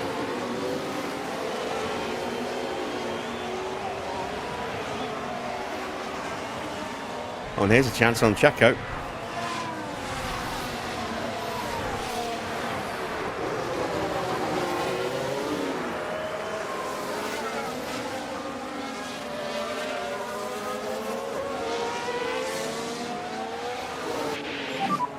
You're doing a good job. Come on. Currently P10.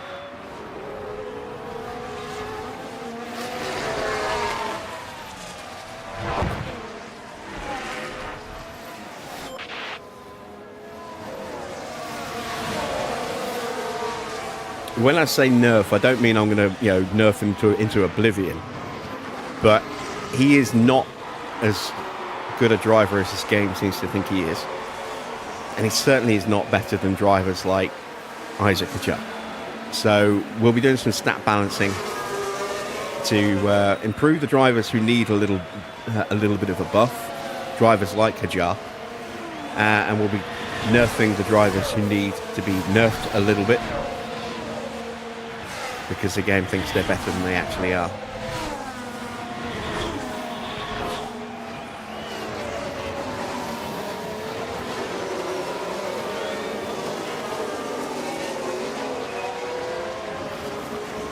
Won't have to do that much, to be honest.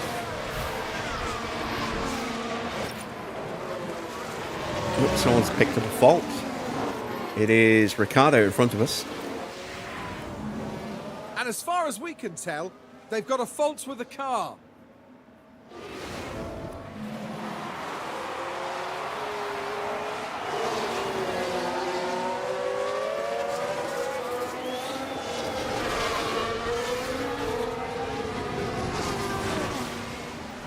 Just not able to close up onto the back of the Mercedes at the moment. Understood. Or drop Checo for that matter. So he might try and punch his way back through in a minute.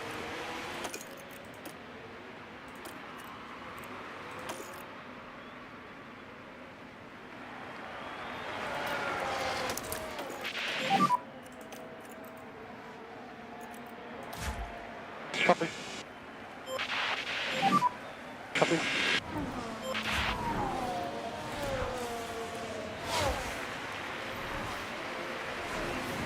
Yeah, here comes Checo.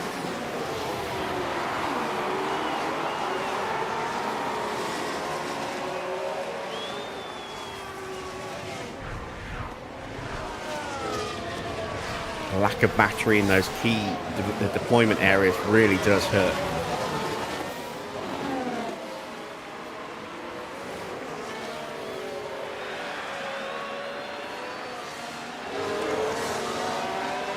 And that's the spare fuel burnt off. We're going to keep pushing a little bit longer, but not too much longer.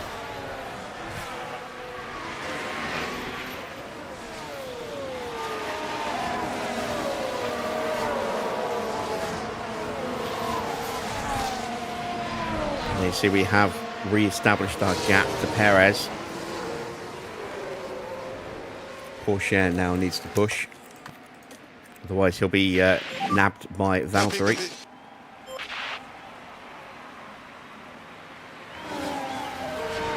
Almost made it onto the back of Lewis. He's had a slow lap, 1:23.8. Took 3/10 out of him on that lap.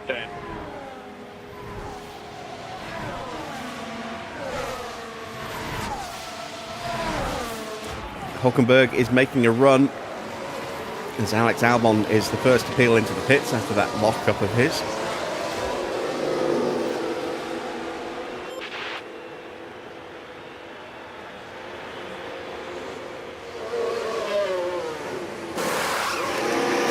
Another set of mediums for Albon.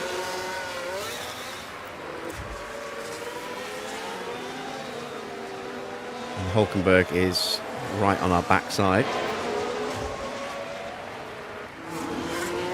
Perez's tyres starting to give out on him a little bit as well, down to 50% now.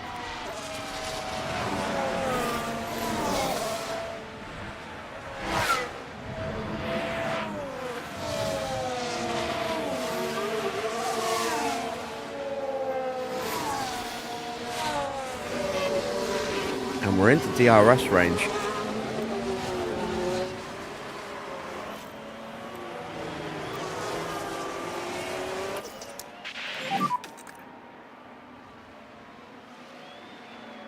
Copy, copy.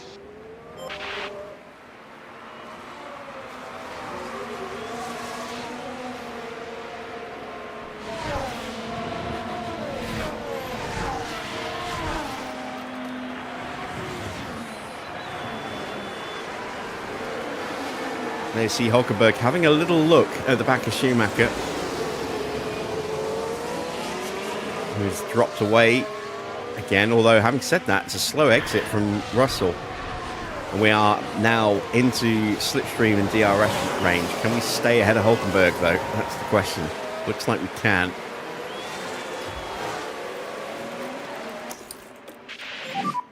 Copy that.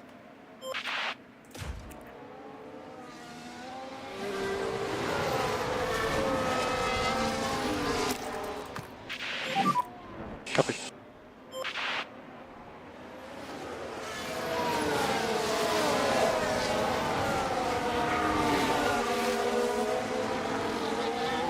Man, we're losing so much time in that middle sector. Yeah, take over up. Have we done enough to stay close? I'm not sure. I think we just about might have snuck in. It's going to be really tight.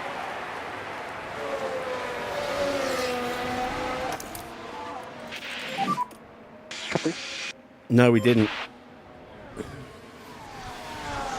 Evening, Adrian.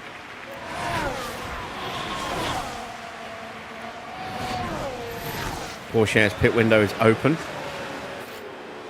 We'll be switching him and Mick around, I think, in terms of who boxes first.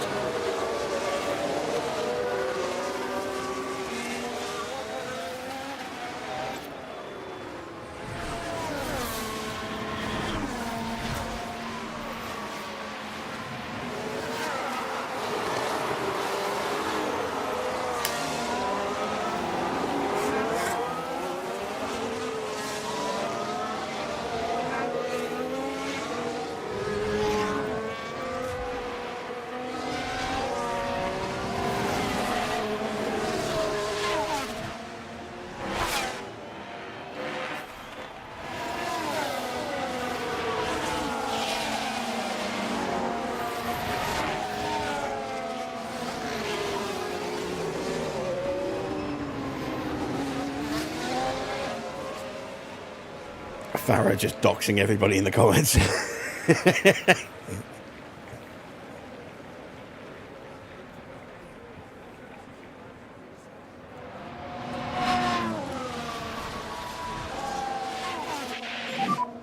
You ready? Copy.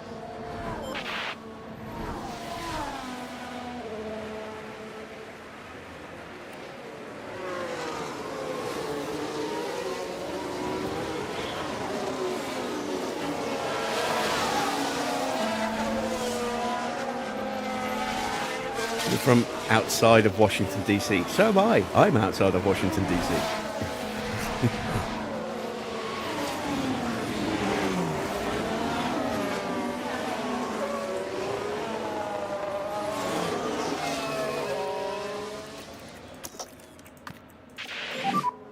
Copy.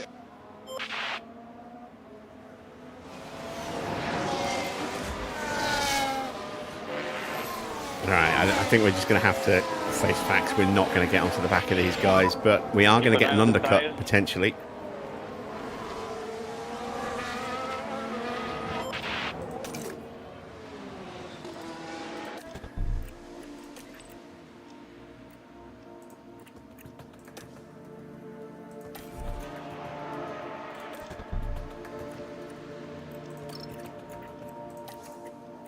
Oh, shit. Did not mean to do that.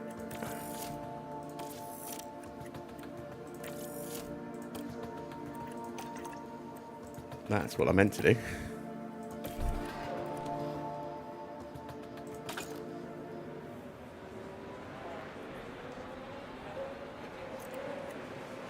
Can I get through on Perez before we box? Need that confidence boost.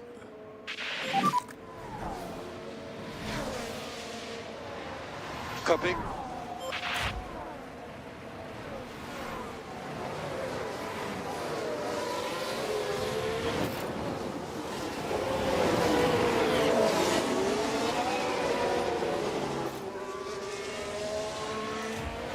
Leclerc still stuck behind Sainz. Norris has stretched away. Norris might be two-stopping. Depends what tyres he goes on to.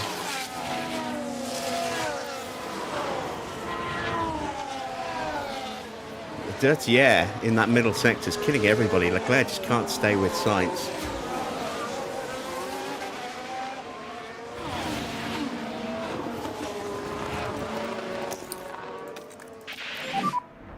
Copy, copy. I have at least managed to keep clear of Nico.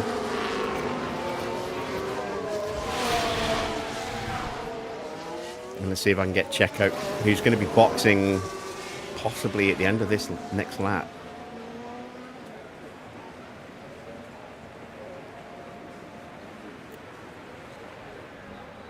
Well, mistake from Logan Sargent. Now this is Logan Sargent. Oh no! Why'd they go? Really, they must be careful. Just trying to shave a little bit off the inside of that corner. All right, here's a chance for Teo.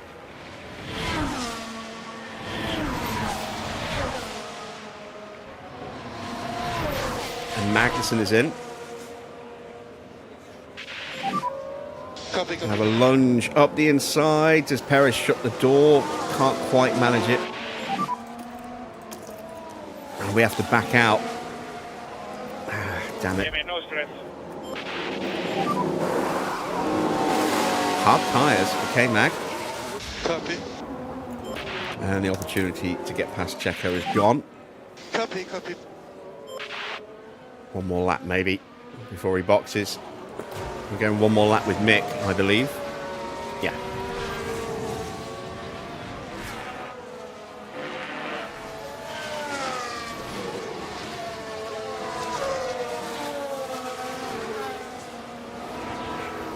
Oh, and Sainz is into the pits. And it's another set of mediums for the Ferrari. Decent stop. We've got a yellow flag.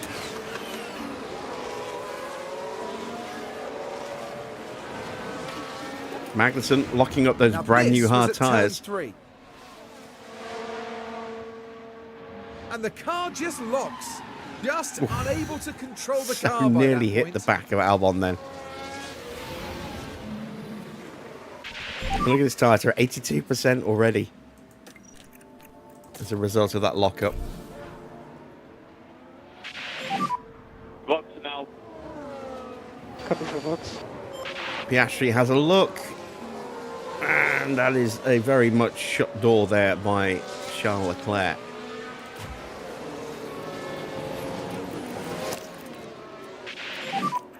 Okay, copy, copy. I want to get this overtake. Come on, mate. Just drop everything we have. Just try and get into 12th at turn 4. No, it's too far back. Copy that.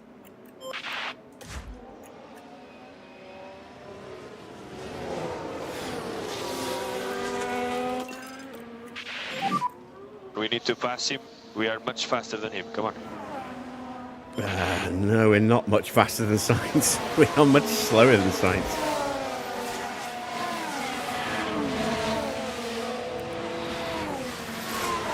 So I think Perez will box this lap. We missed our opportunity to get past him, but we can at least try and get some extra DRS out of him.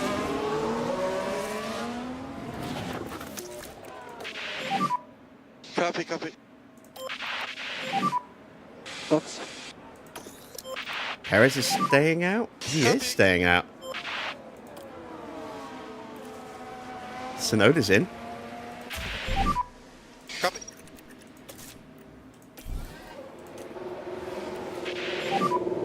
Box, box, box, box, box, box. Copy, copy, box, box. Yeah, 2.3, that's a good stop. A very good stop. Do not cross the line. Yeah, I'm not going to get through. Second quickest stop. Beautiful stuff. Now, where do we come out? Ahead of Gasly, but we'll be slow into turn 1. And Gasly just goes around the outside. And we hold him off. And we get a little bit of extra confidence out of that. Very nice. Gap 1.4.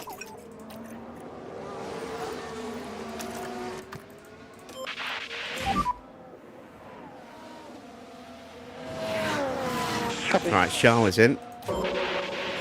He's Copy. going on to a set of mediums as well. Oh, bad stop. Bad stop. That's definitely going to hurt him. New fastest lap for Carlos Sainz, who goes through up into 7th. Pit lane. Leclerc's going to come out behind Hamilton, but we'll have a lot of space to drop into.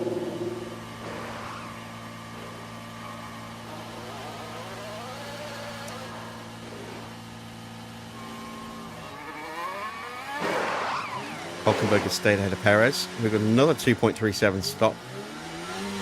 3 seconds, 2.3. That's good. It'll be another quick time. That's it. Good job. Come on.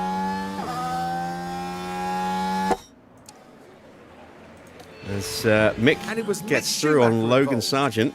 They decide to give it a go. Really, what fantastic driving that was. Easy as you like.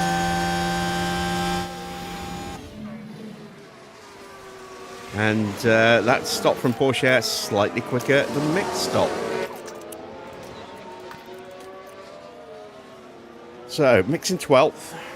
Porsche down in 17th.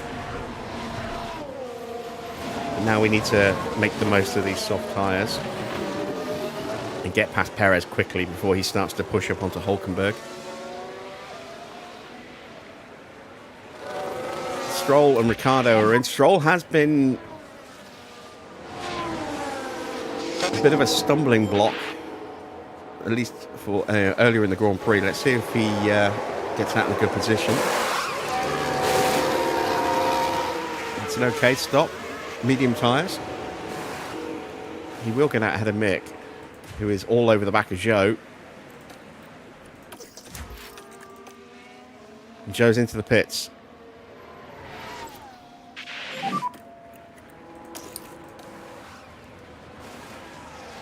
So, 10th place, and we're going to jump Hamilton. We're up to 9th. Porsche up to 16th. Going to get past Valtteri here. That's 15th. Can we get through on Tsunoda? Tsunoda covers the inside line. No way through there.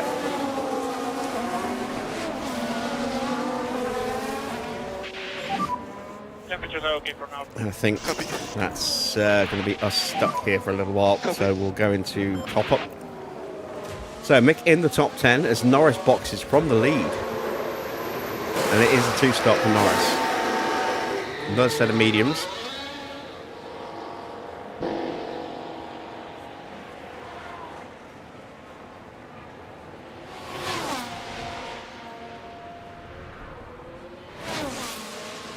And will he get out in front of George Russell? I don't think he will. I think George will get him into turn 1.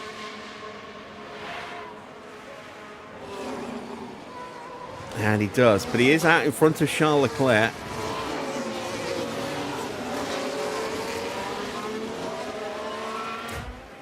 Turn our attention back to Mick. 121.6 last time around. Oh, we've got a collision. There's a big crash. Still quite a few debris on track. Magnussen and Alonso coming And together. if we watch Magnussen pushing a bit too hard at this point. Oh, that's quite an impact between them. And I don't think there's a lot of doubt as to which car Racing came incident, off I worse think. there.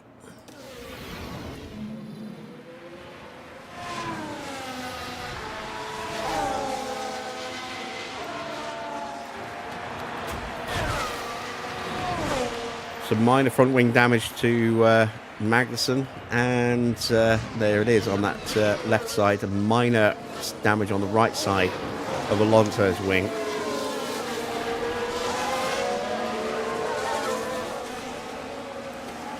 And there we go. No penalties given. It is a racing incident.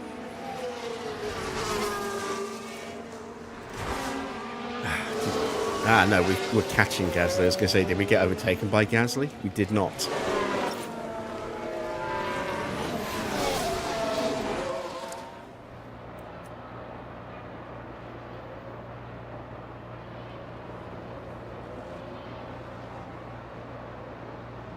Should get the overtake done here, though. up the inside into the baseball stadium. Gasly is going to be boxing very soon. Max is in. And Max is out on a set of mediums. Good job. Into 7th place for Max Verstappen. And now we are free to push back after Tsunoda, Perez and Hulkenberg again.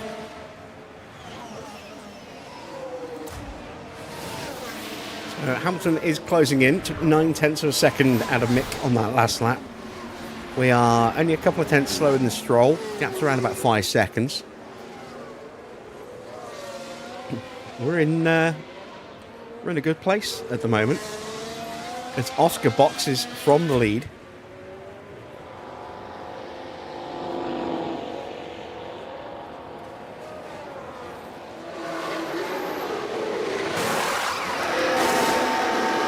That's a pretty good stop. George comes in as well. There's a chance we might even jump George here.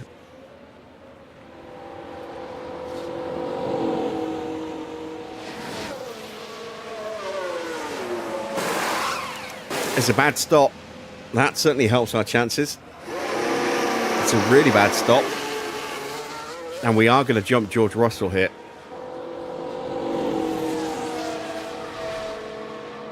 Here we go, up into 8th place. Hamilton's now right behind us.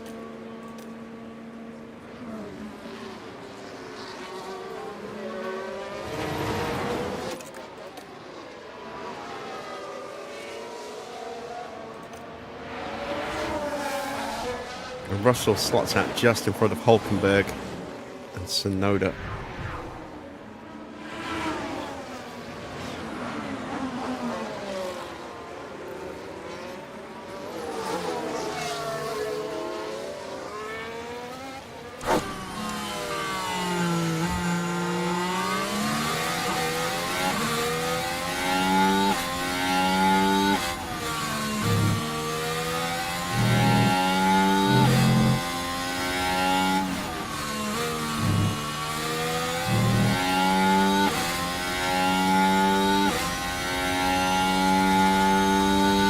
I think it's just inevitable now that we are going to get overtaken, but we should be able to stay with Hamilton, maybe even trade places with him a little bit.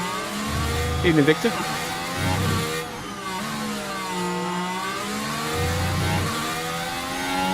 Porsche is starting to close in on Checo.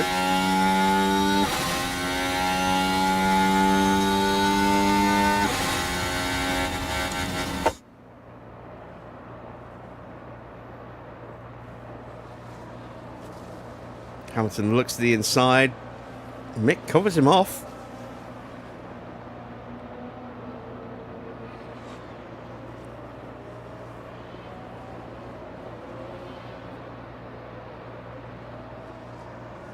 And Mick will stay ahead for another lap. Good stuff, Mick. Good stuff.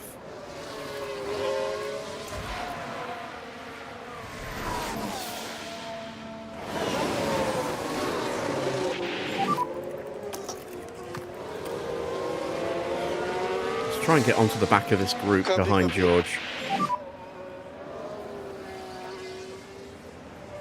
Copy.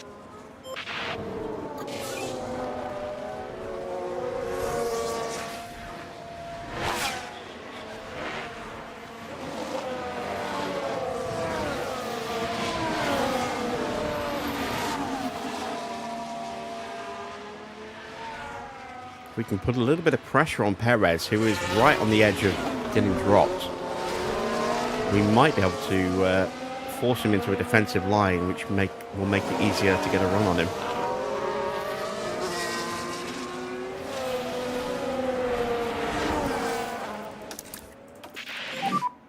Copy. Hamilton is finally through.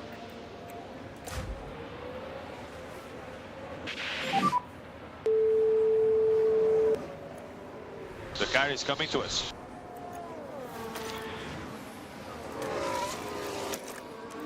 Make sure he doesn't break away from us. Stood. And Perez is starting to look aggressive. going forward. He's trying to get past Hulkenberg here. Has to slot back in behind. Hulkenberg has now slipped off the back of Tsunoda.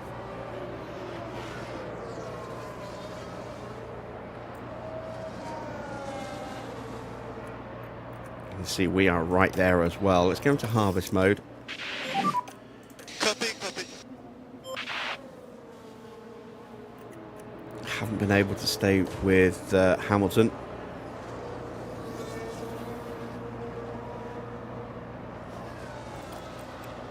That's a shame. Copy. Maybe we can get a little bit close again on this lap. There was a push lap from Hamilton. He won't have the DRS this time round. Might make it a little easier to stay with him.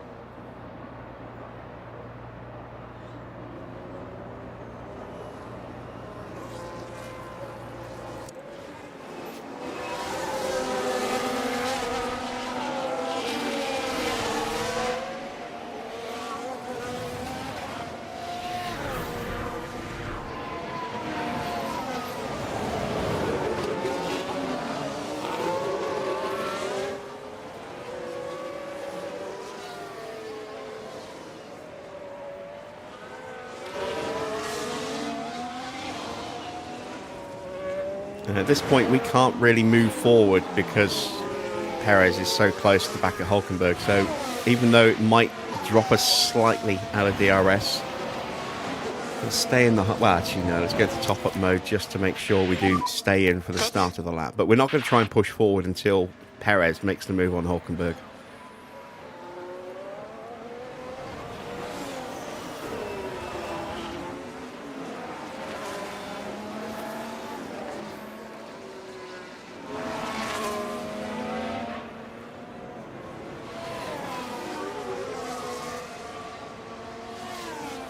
And I did lose the DRS, and I probably stayed in harvest just a little bit too long.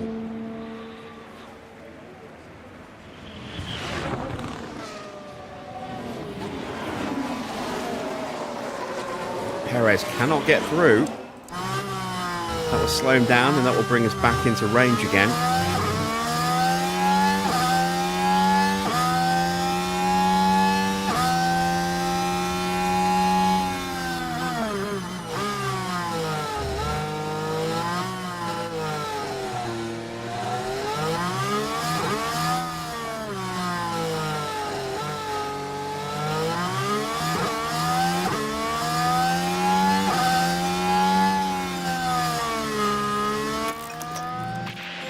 Now's the time for us to push. Perez is slipping slightly, and so are we.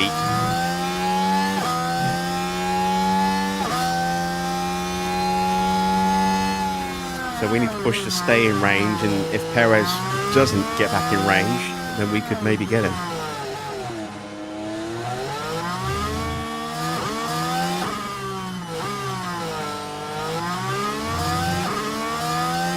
It's going to be tight. We didn't get it, but neither did Perez. I don't think he did.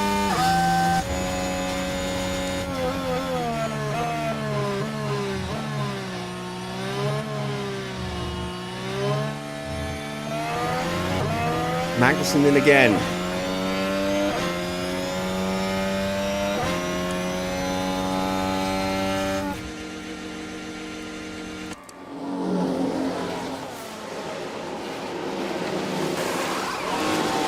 And this is for a nose change after that collision with Alonso.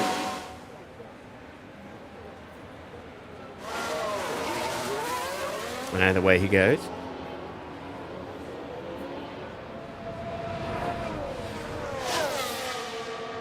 And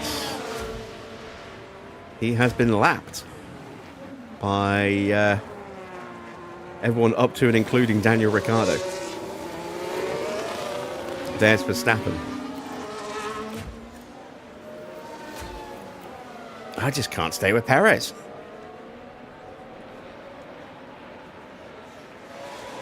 Pace just isn't there.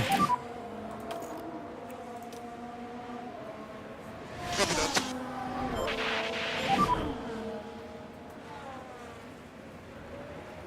Copy, copy.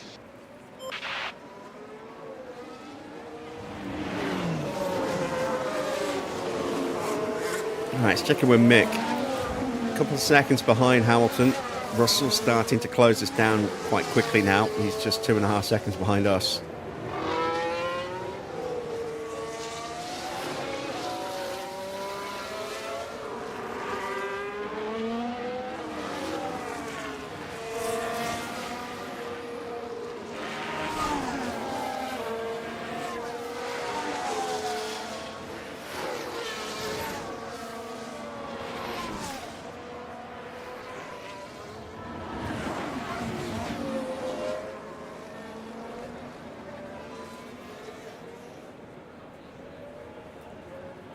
And it won't be long until George starts to put a move on us. And there you can see we have very much been dropped. And we're coming under pressure from Valtteri. So Porsche's pace has dipped, unfortunately. Hopefully he can stay ahead of Valtteri. Don't think we're going to be threatening the top 10 anytime soon today with Teo, but if we can at least make sure he gets a decent result. He is down on engine power, let's not forget. His engine is not great, just 55%. So it is definitely a little sluggish. But I would like to get Mick in the points today, if at all possible.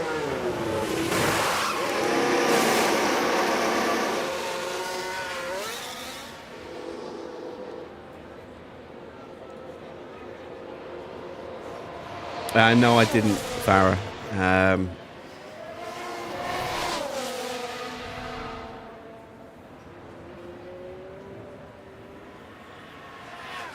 No, I saw a few photos and I watched a lot of the YouTube channel tributes from the Liverpool channel.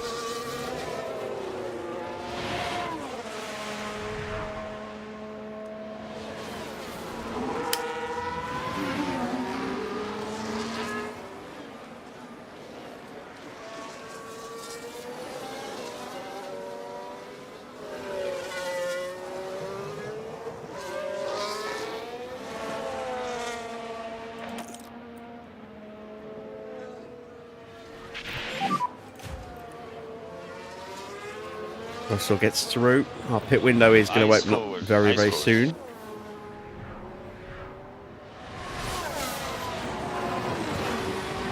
Tsunoda is pushing his way up the order as well. So we are going to have a fight on our hands to stay in the top 10. P10.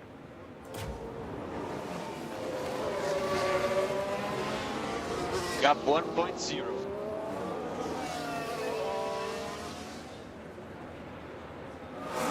Gap 1.0.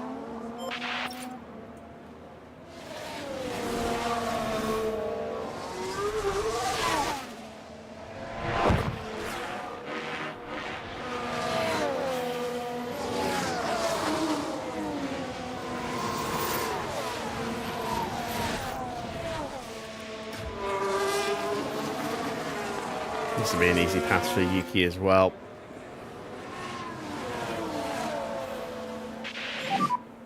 Okay, pit window is open.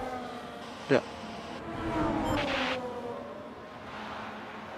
Oh, that is Alonso out. It's a VSC. Pit to safety car. Remember to follow them. And we are going to box ahead of schedule.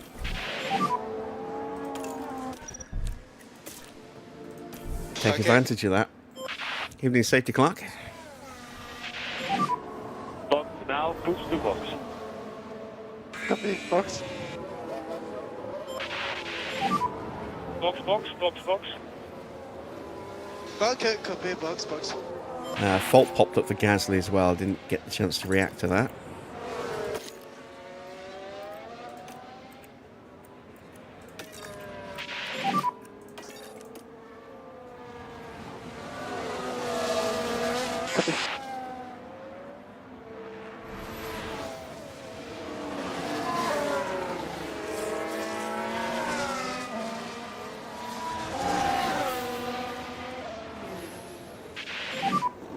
car is on the wall. Did we see a replay pop up? He looks okay. I didn't see it. Potential debris.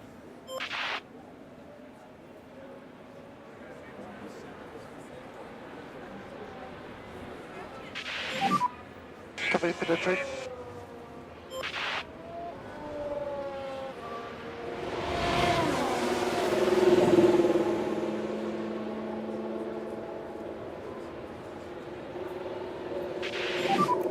Currently B11.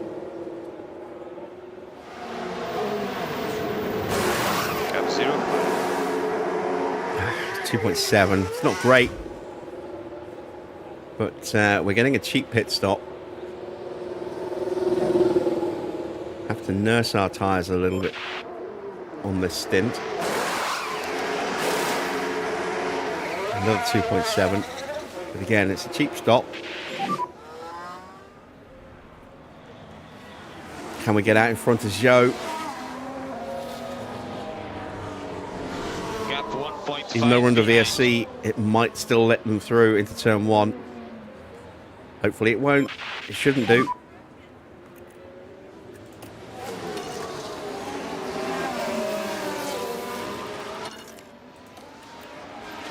There we go. In 2 seconds gap. That was hugely important to get out in front of Zhou. Copy. Copy. Copy.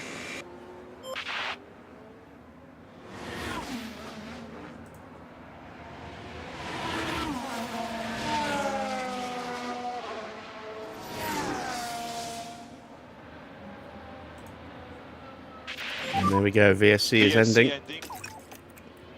Copy.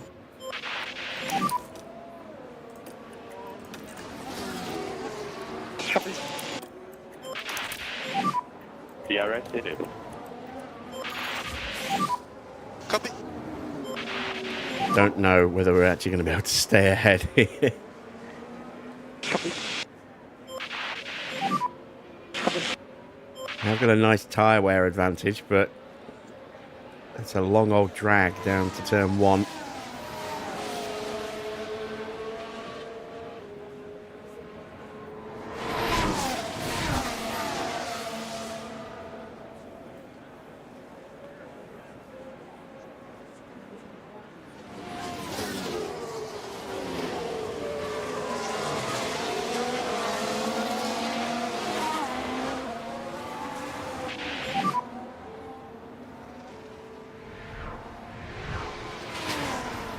Copy, copy. And yeah, we can comfortably stay ahead, it would seem. All right, let's take advantage of the fresher tyres and the battery and try and make sure we get that undercut. Copy.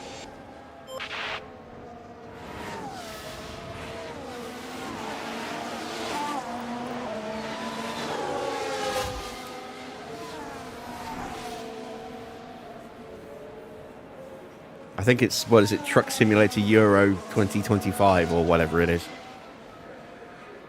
Yeah, that pile of garbage.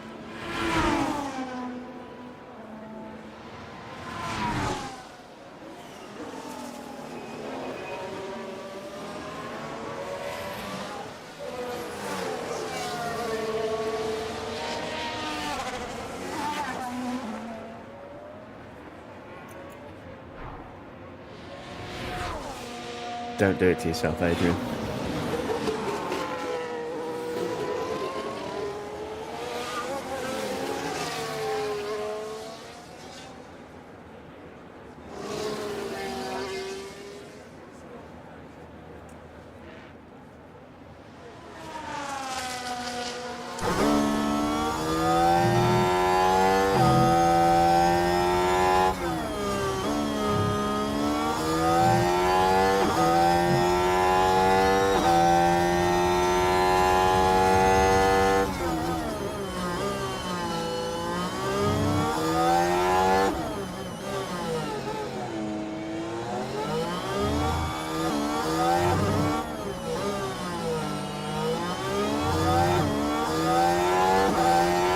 Should be a straightforward overtake here on Valtteri.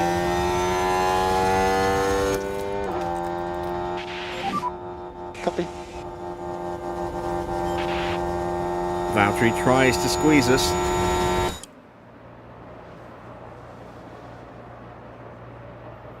Actually holds us off. Cheeky bugger.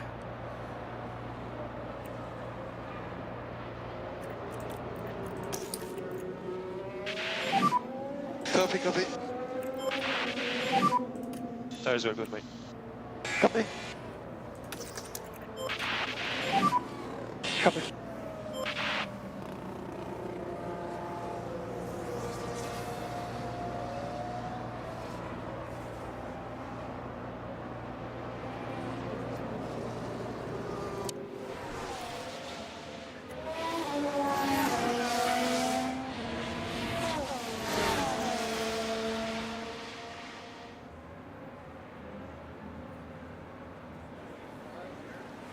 Even Daniel.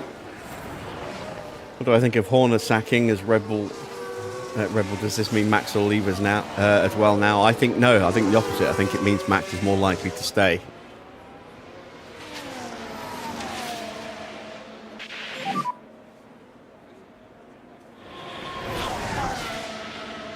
Gap 06. No looking in the mirrors. Valtteri again tries to squeeze us to the inside. This time we're going to try and swoop around the outside. And there we go. Move done.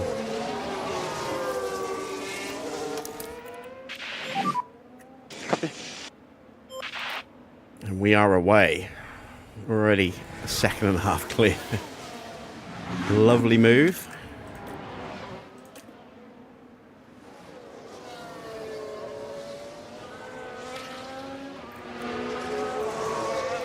Checking with Teo. Gap is 9 seconds to Valtteri, and he's lapping 2 seconds a lap quicker. Why did Horner get sacked? Well, we don't know the official reason, but you know, if you take the big picture into it, there's the ongoing power struggles that have been going on for the last couple of years behind the scenes at Red Bull.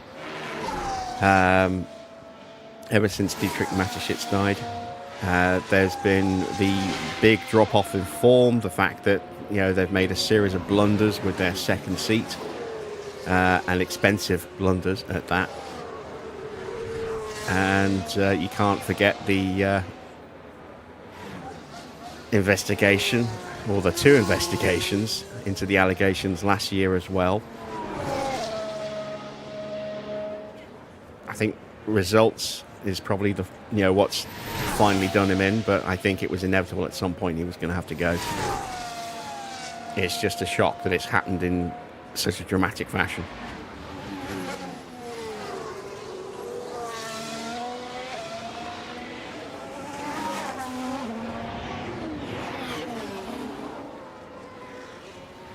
All right, so Mick has closed right back up to Hülkenberg and Perez. He's on the back of Hülkenberg now.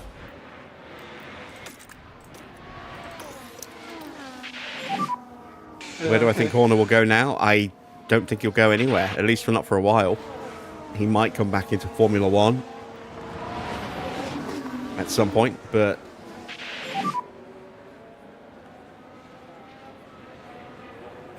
I don't think it'll be anytime soon. Come on, keep it up.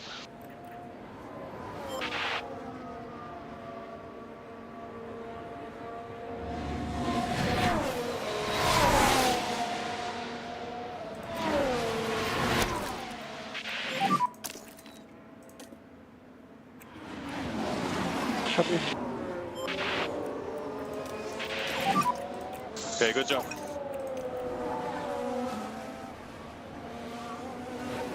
So Schumacher is up into 12th and into peak confidence. Lovely stuff. Porsche is now just 4.5 seconds behind Valtteri, closing in nearly 3 seconds a lap.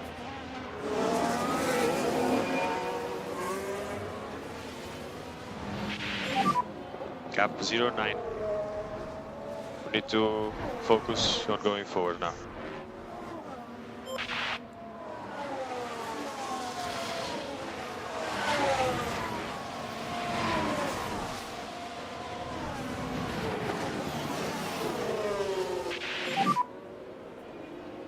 Next up, Checo.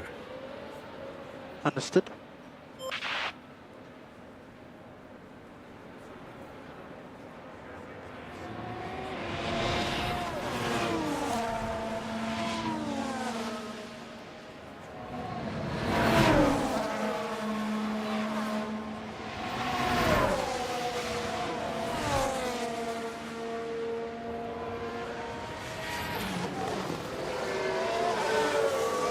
Oh yes, you've moved, haven't you, Clark? Bravo, good job. You've actually gone ahead and moved now.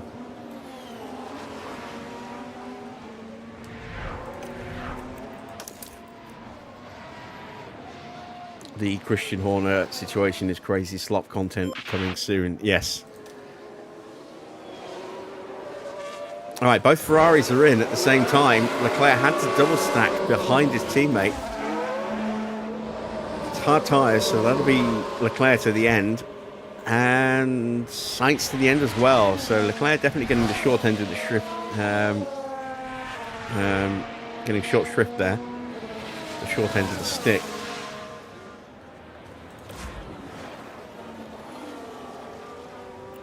That will cost him some time.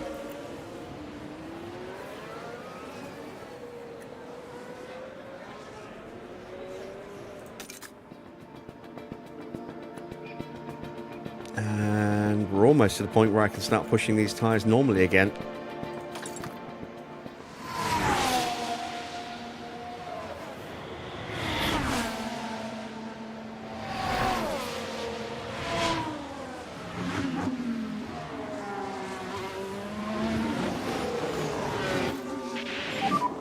How are the tires? Good, it's okay. Alright, here is an opportunity for Teo. Does he have DRS? No, he doesn't. So let's get some extra battery into him. Copy, copy. Okay, copy, copy. Ricciardo in from P3. He'll drop behind Verstappen and the Ferraris. And Stroll. And maybe George and Tsunoda as well. Hell, even Hamilton might possibly get him.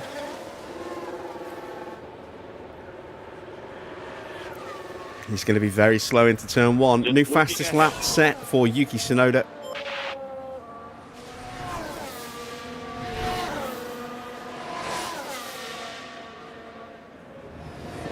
And Tsunoda will get him into turn one. Hamilton will not.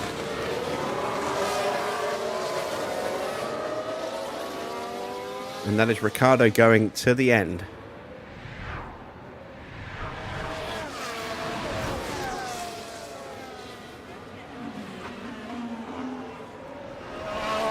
And this should hopefully be an easy pass through on Valtteri.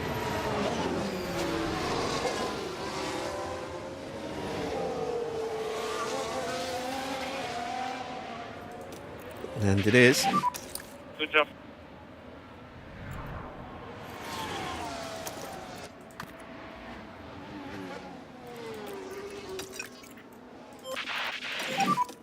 Try to pick up a bit more pace. Norris is in. Now, try to And get a Sainz good sets a new pace. fastest lap. Hard tyres for Lando. That's him to the end. Will he hold the position against Carlos into turn one? Oh, just very close. Hamilton's into the pits. So is Sargent and Gasly.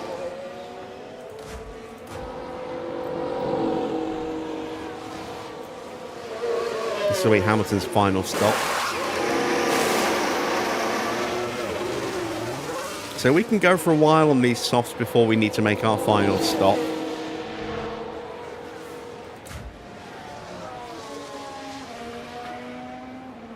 Might actually jump ahead of Hamilton here with Porsche. We do. That's good. That's good for Mick. That'll hold up Lewis.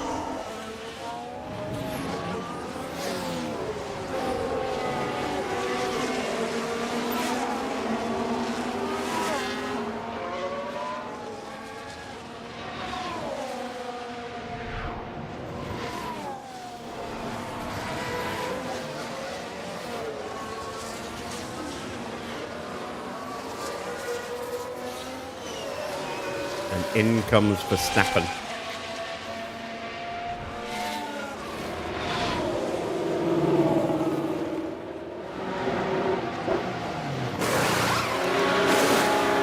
Hard for him to go to the end. Stroll is in as well. I'm guessing this will be hard tyres for him too.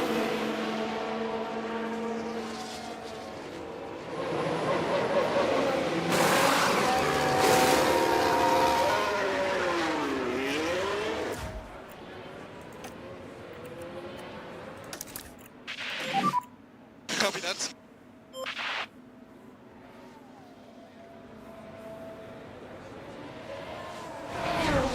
So we are almost onto the back of Hülkenberg and Perez, although they're going to stop probably the end of this lap.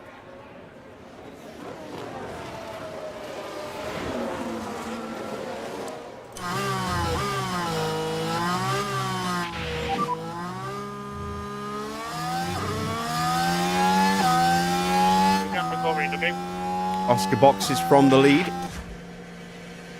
Ah, the sparkles. Hards for Oscar. He will be overtaken by Leclerc, but he'll get out in front of George. So P4 for Oscar, and the front four are now going to the end. George is holding up Ricciardo at the moment.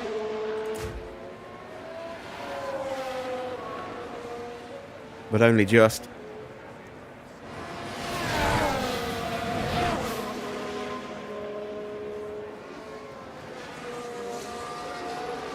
There we go, comfortable overtake. Now, will Hülkenberg dive in this lap? I'm pretty sure he will. Perez is in and Hülkenberg's in.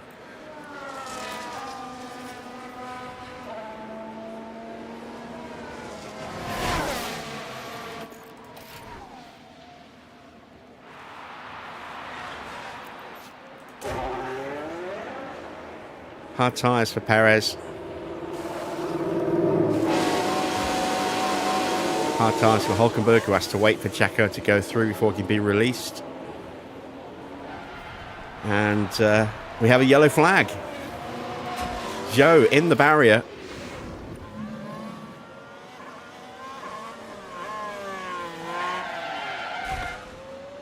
Is that a VSC?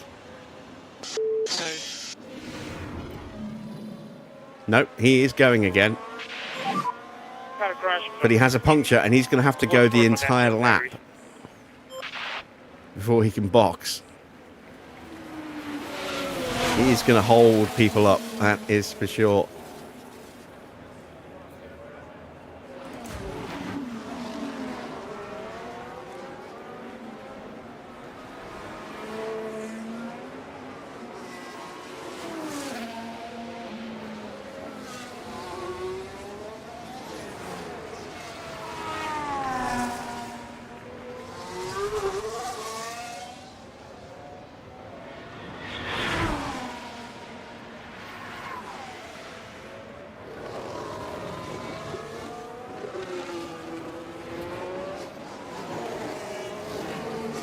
In comes Valtteri.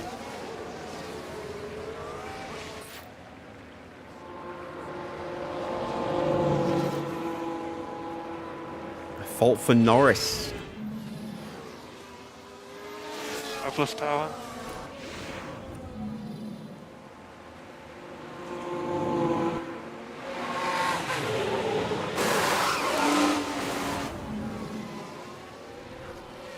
Low power. Could have sworn Gasly had a fault that cleared itself and then came back instantly. There is Zhou, still working his way around. That's us there. That's Mick. We're going to get held up through the sweepers here.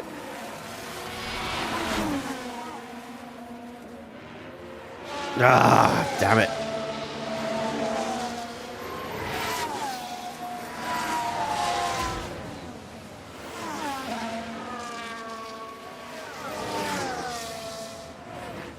Russell boxes.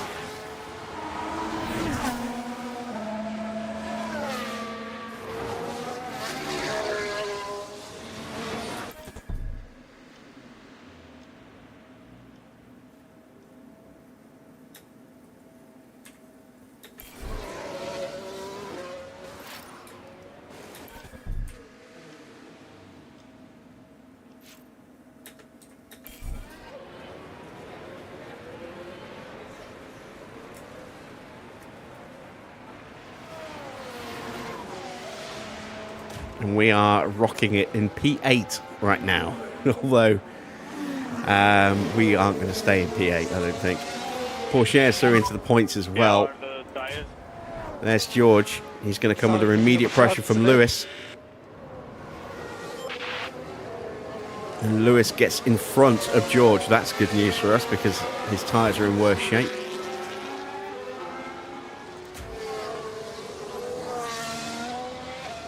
So that'll hurt George's immediate pace. Out then on a set of mediums to go to the end now is Joe. And he's about to get lapped second time.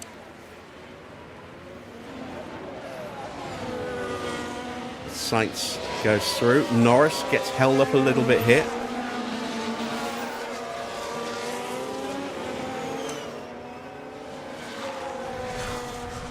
And in comes Yuki.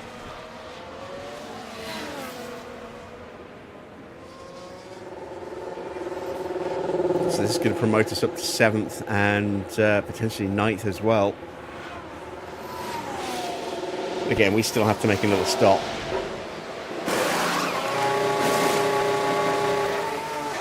So that's a decent stop. How is our strategy looking so far in terms of pit stop times? We are 5th and 7th. That's good. That's 16 points. We can just squeeze an extra speedy stop in our last 2 attempts. To climb a bit more, that would be amazing.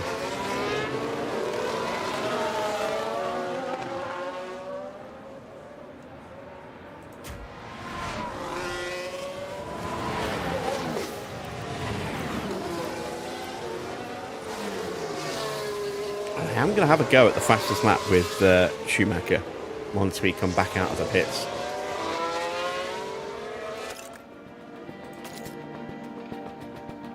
We are 5 laps away from stopping.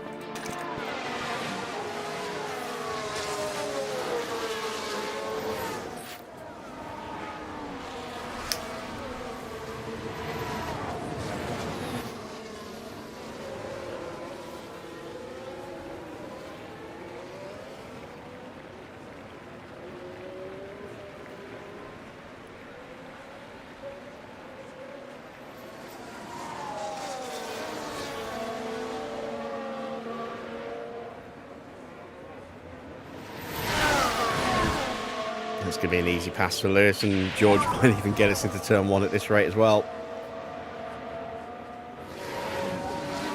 That's a look, but we shut the door on him. I know, man. Just keep it cool.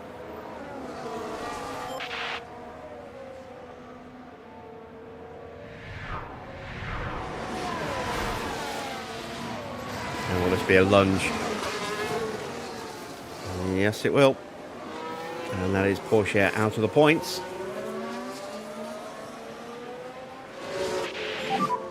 Come on.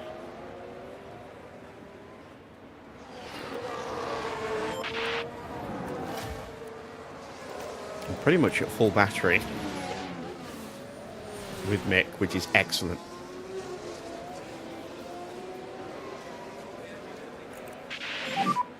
Understood.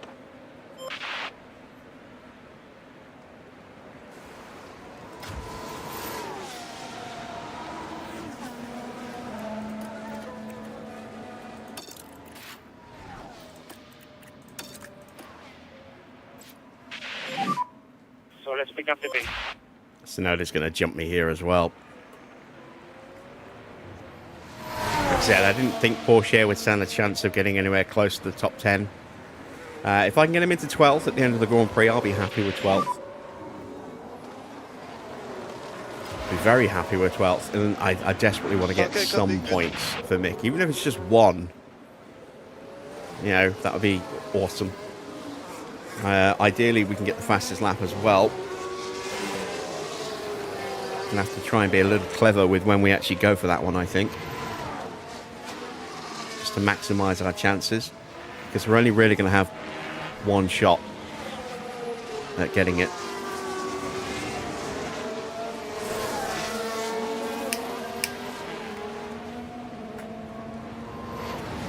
and we will need a ton of DRS if we are going to stand any chance.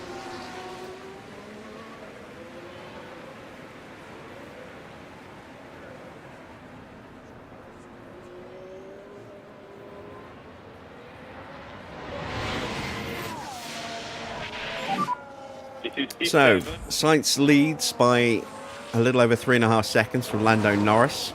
Charles Leclerc is another 4 seconds back in third place. Got a new fastest lap from Yuki Tsunoda, 1:17.8. That's going to be tough to beat.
Okay, Subnautica 2 just made an announcement from Unknown Worlds. They have decided to delay early access release of Subnautica 2 until 2026.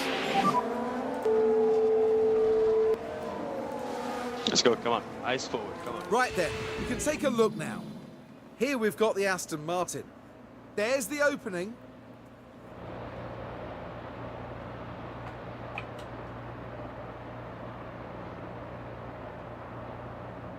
Up that takes them to 7th place.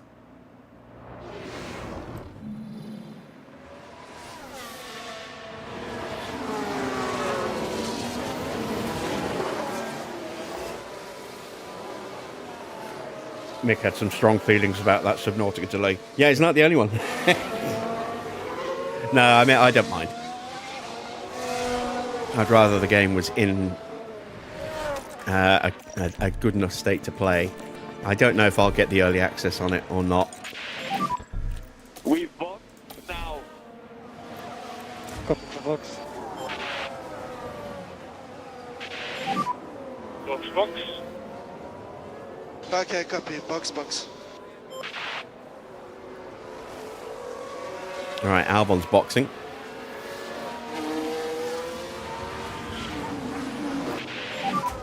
Good entry. Soft tyres for Alex. Who else needs to stop again? That was it. Just Alex and us. Pit lane.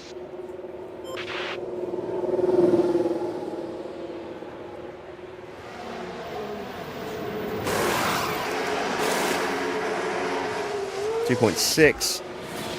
I preferred something a little quicker.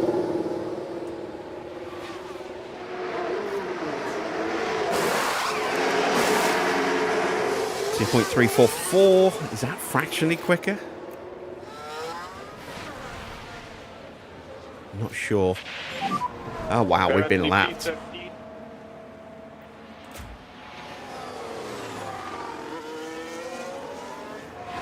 That might be a problem.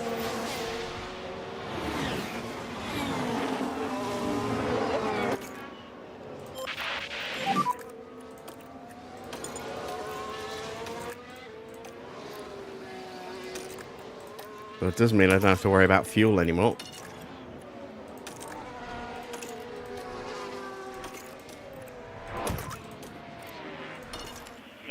To go.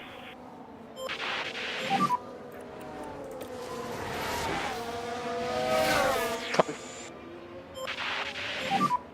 Copy.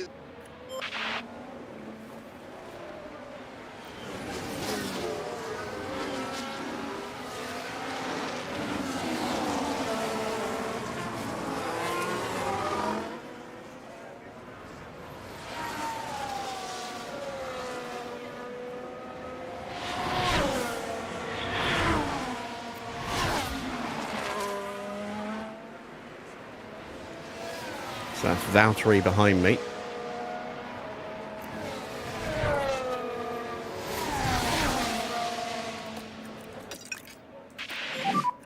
Try to get these tires up, okay?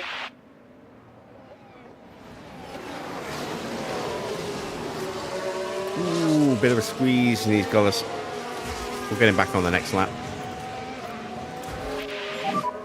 Come on.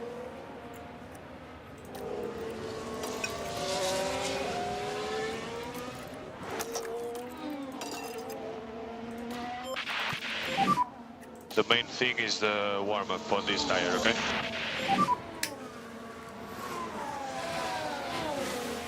Yeah, copy. I'm not sure I'm going to be close enough to get the DRS here. I might be. I think I am, actually. I'm trying to stay ahead of Norris as well, so I don't get blue flagged by Norris. Tires are okay. Copy.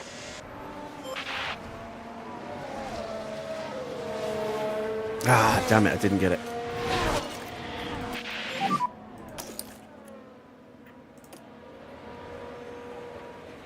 Copy.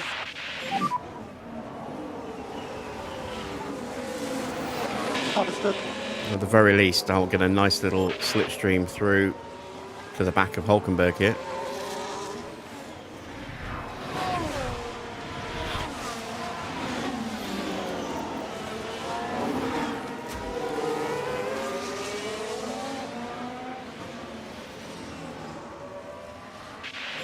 We'll use the battery on Porsche next lap. I think I am about to get blue flagged.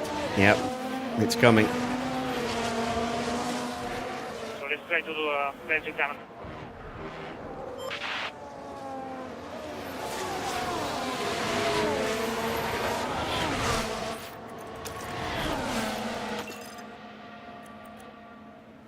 Let's see if it'll let me unlap myself. Copy. Might not, you know what it's like.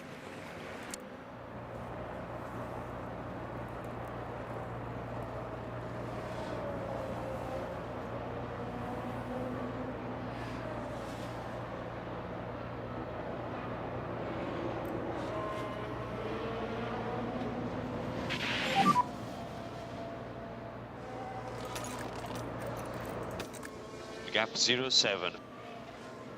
Come on.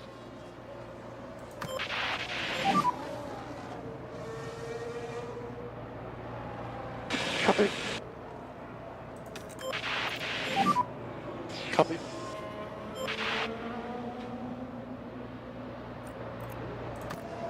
Nope.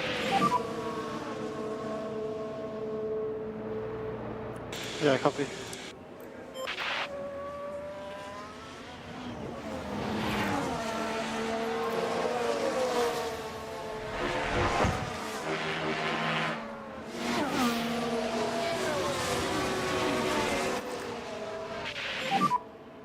Copy.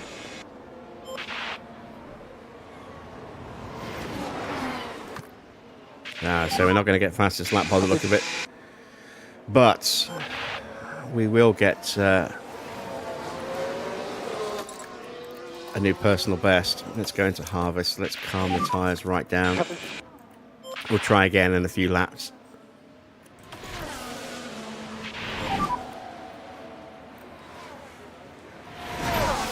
Copy.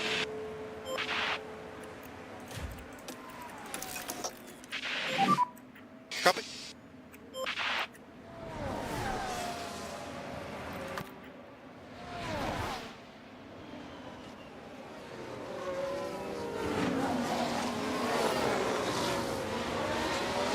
Comfortable move.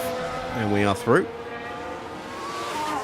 Hulkenberg up next. He's 11 seconds ahead. Good job, But Fernando. he's going to get blue flagged.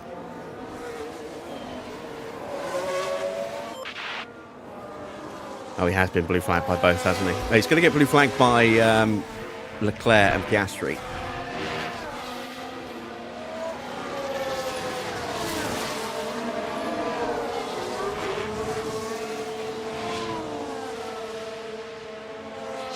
Perez is about to get blue flagged Understood. as well.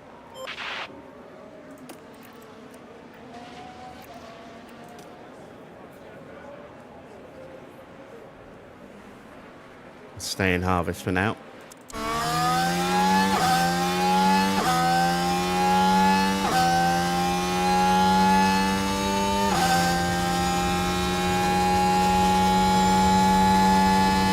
So that's Perez blue flag once.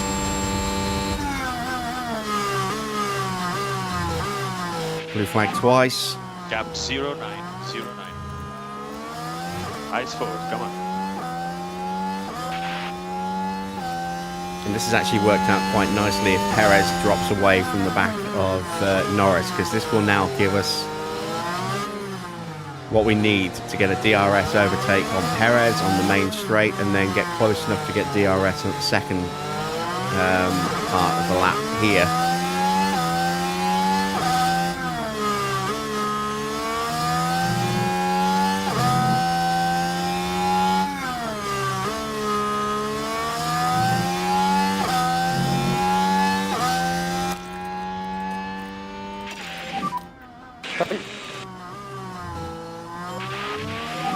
Unfortunately, I think Perez is a little bit too close to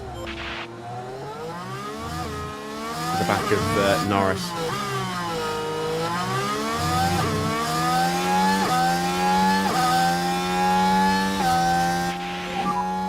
Gap 05. Eyes forward always, eyes forward.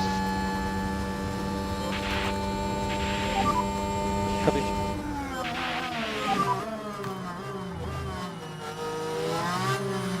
Copy, copy. Copy.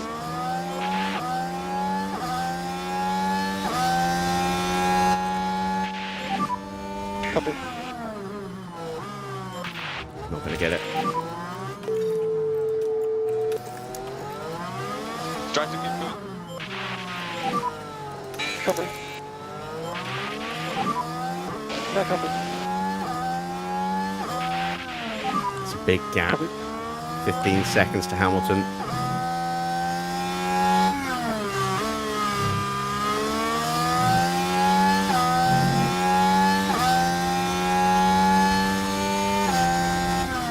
While I'm stuck here, I'm not using the pace of my car on these tyres.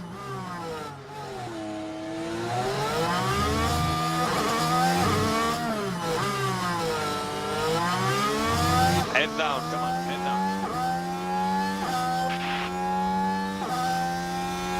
God damn it, this is the last course that he doesn't have the DRS look.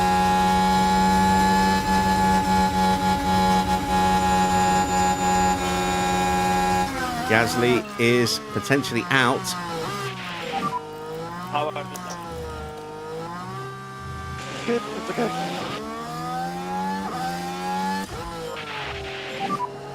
Copy. Don't see any... Oh, yeah, there's smoke. That's an engine failure. So Gasly will be pulling into the pits at the end of this lap.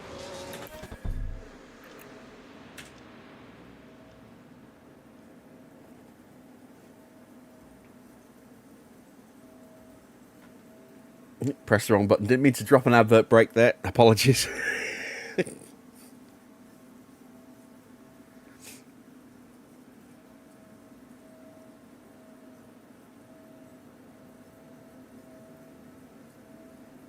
Yeah, for those of you who got an ad break there, sorry about that. That wasn't my intention. I pressed the wrong button. I meant to press my screenshot button. And I hit the wrong button.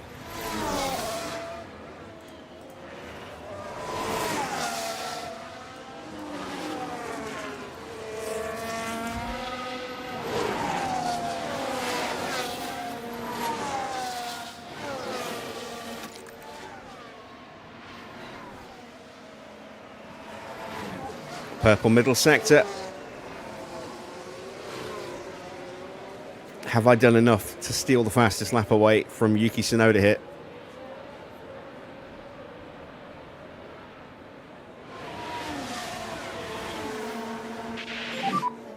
Copy. No! A 118.1. Couple of tenths shy. Ran out of battery. JBPG. But I'm back onto the gearbox of Lando Norris. He's doing 118.9s. Hamilton's doing 1:19.7s. We will be lapping a little bit quicker than him, but it's still a big gap to close down. I think we might miss out on points unless there's a retirement. Alpine announced the new Pope with white smoke at the back of their Renault.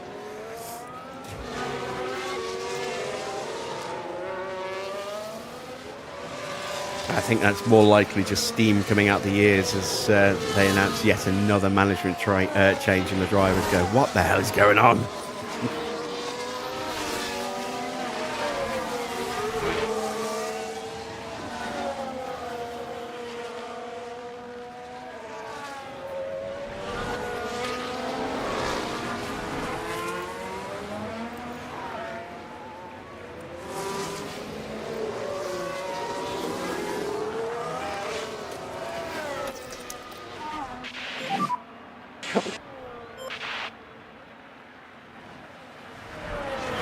Not a good lap from Norris. That's not what we need to see.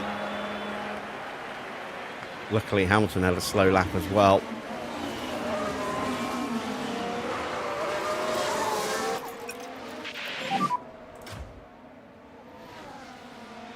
Porsche fighting with Hulkenberg.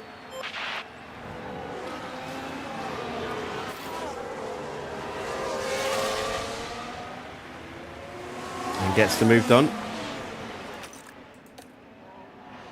Just on the edge of peak confidence now.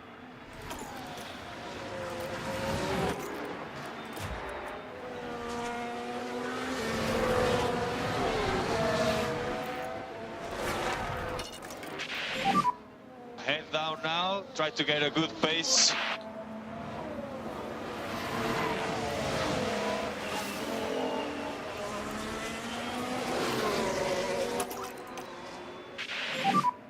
Copy.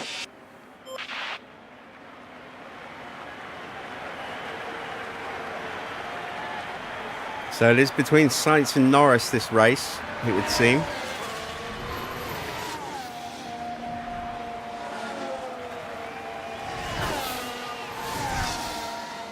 I am closing on Hamilton, but not fast enough.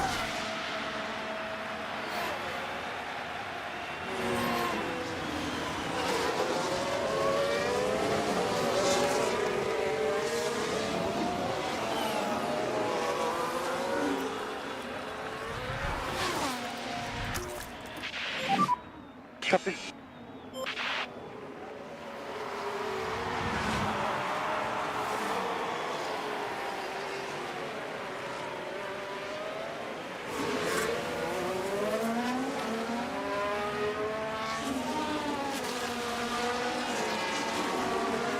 Pace of the cars in front has been stronger than I was expecting at this stage of the race.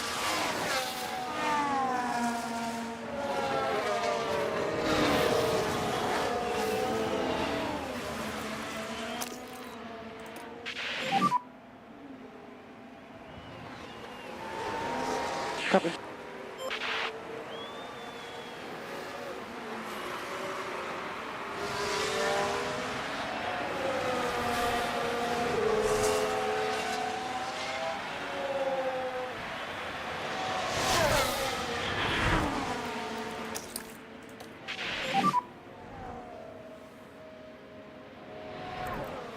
Copy.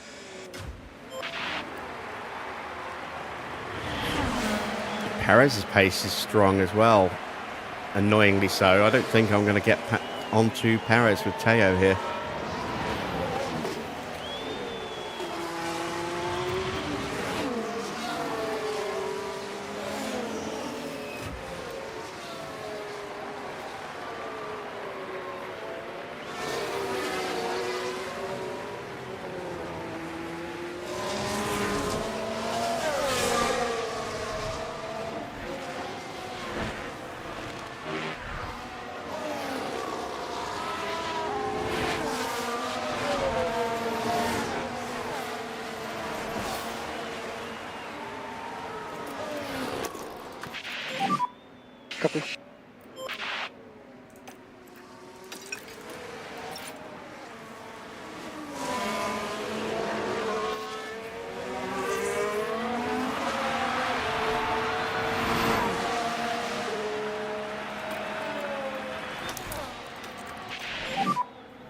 Copy.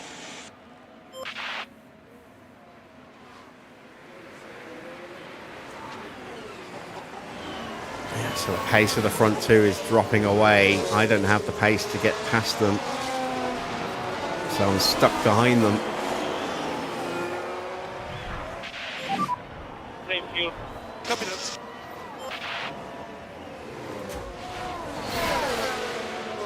And that is Perez being blue flagged eventually by Leclerc and Piastri. That will allow Porsche to close up a bit.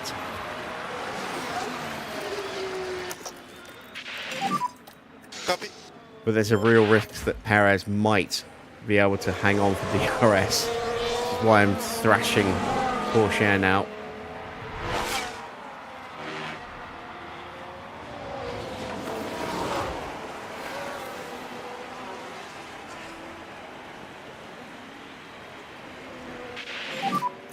How are the tires? Starting to struggle to the rear.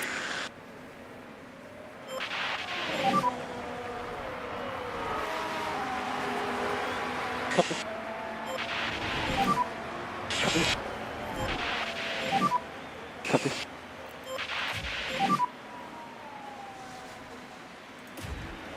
Right, so he did not get the slipstream, etc. that he needed. That's good. Copy.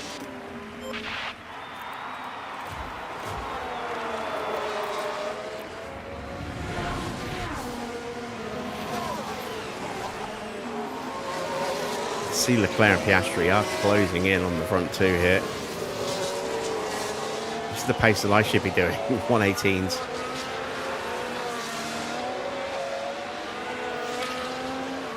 But getting caught by Sainz and then by Norris was a disaster for us.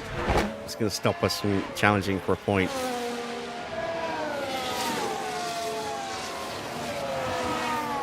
Unless I can somehow punch my way through, I'm going to have to try here. Yeah, copy. And hope it will let me get the overtake in.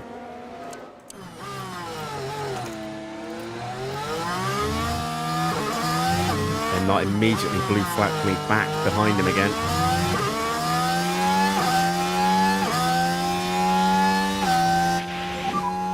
Will be 5 to go next time around. Copy.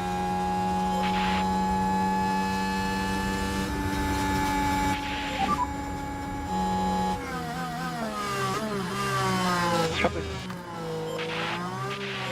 Had the pace, but it blue flagged me back behind him again. Which means maybe I'll be alright if I have the lunge here. Yeah, copy. Nope. God damn it. Copy.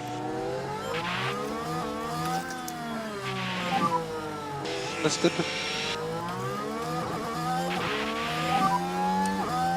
Get blue flagged again in a minute by Charles Leclerc, who's right here.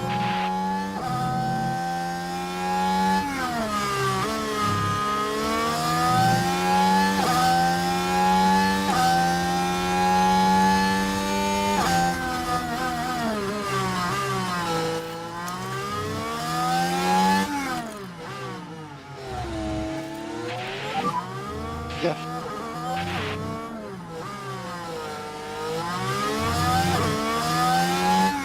Damn it.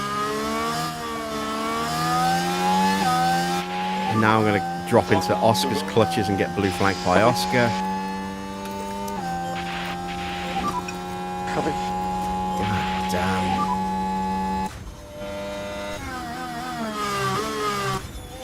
Copy. So this is going to set up a very interesting fight here with Charles Leclerc going after Lando.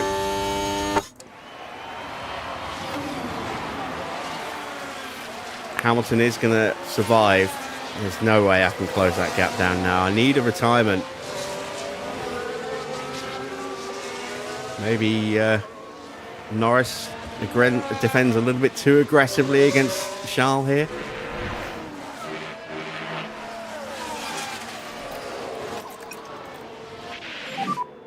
Copy, copy. I am very close to the back of Perez. Just 1.5 seconds.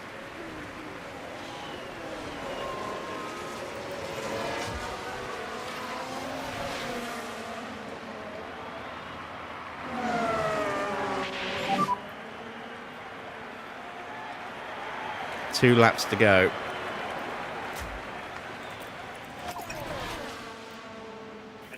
Do your best. Come on. 11th and 12th would be a huge result, but 3 laps could to have been a go, come on. point. Okay.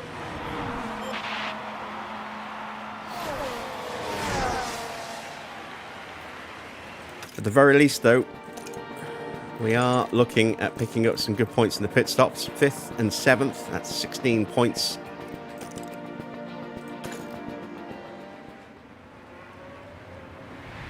That may even move us up a place.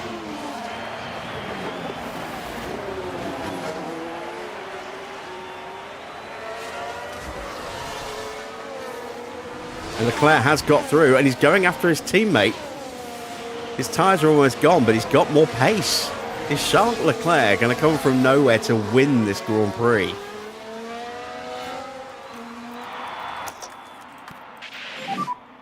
Copy. Big push now. Copy.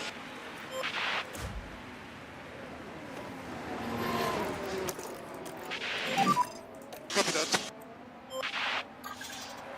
Am I close enough to get the DRS here?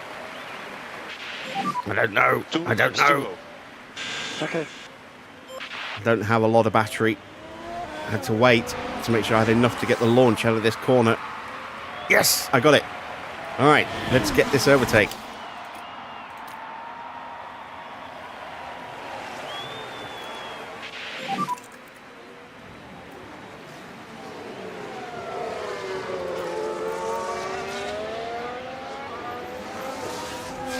Yeah, no worries.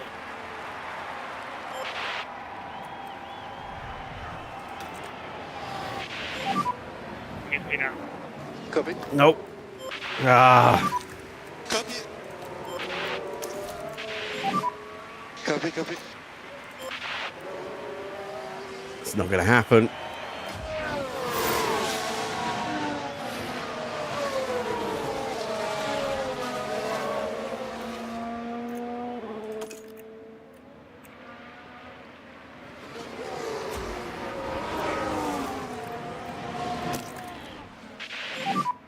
Copy. Here's a chance. No, why? Why? Oh, don't tell me he's running out of fuel. What is going on here?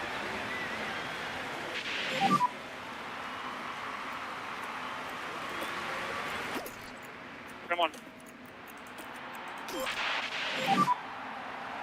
What is going on? No! Copy, copy. No!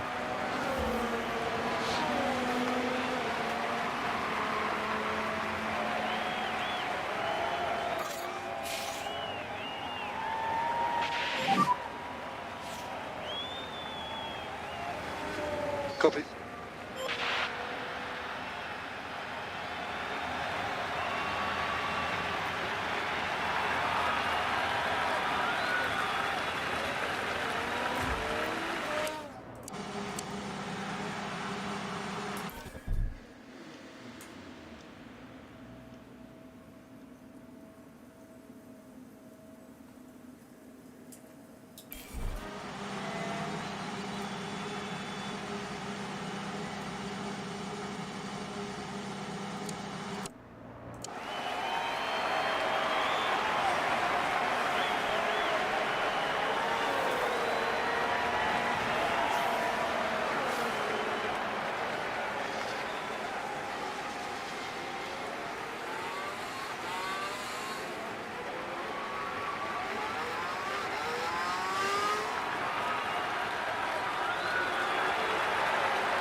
Sometimes I think you just have to accept that it's not going to be your race.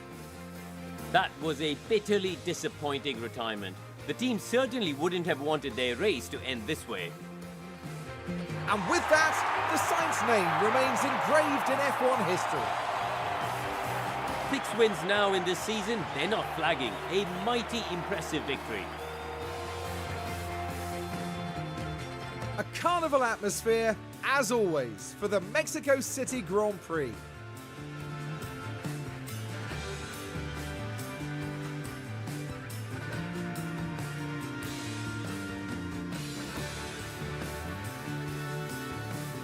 Well, Karun, how do you think they'll be feeling in the team garage at the end of that?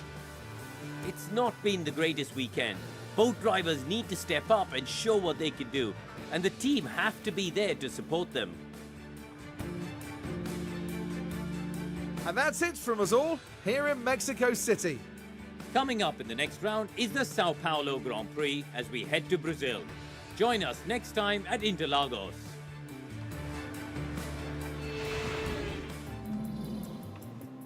Oh, I cannot believe that. Oh. 17th and 18th. We do at least... Oh, God, no. We might not even actually count as being finished. Which means we might get no money from the sponsors at all. Oh, God damn. Confirmation of the final, or rather deflating result. Sainz gets the win ahead of Charles Leclerc. Norris settles for third. Piastri is in fourth, and it's Ricciardo in fifth, Verstappen sixth. Yuki Tsunoda, what a great race for him, up 15 places and got the fastest lap as well. Seventh place for him, 7 points. George takes eighth. It's Stroll in ninth, Hamilton in 10th. Perez 11th, Hülkenberg is 12th, Bottas 13th, 14th for Logan Sargent, 15th for Albon, 16th for Ocon. Technically 17th and 18th for R2, but they're listed as out, so I don't think they will count as finishes. And then 19th and 2 laps down, Magnussen, 20th, Zhou. And 2 retirements at the back, Gasly and Alonso. Gasly's engine blowing up, Alonso dropping it into the barrier. Let's take a look at the driver standings. Lando is top, but the gap is down another 3 points. Leclerc is now just 10 points behind him, and Sainz just 1 point further back. It's 6 races, 6 wins apiece for Norris and Sainz. That 7th win for Leclerc could be the deciding factor, potentially, if drivers end up tied on points. Oscar is a distant 4th, but is pulling further away from Max Verstappen, as he has been doing ever since he caught and passed him.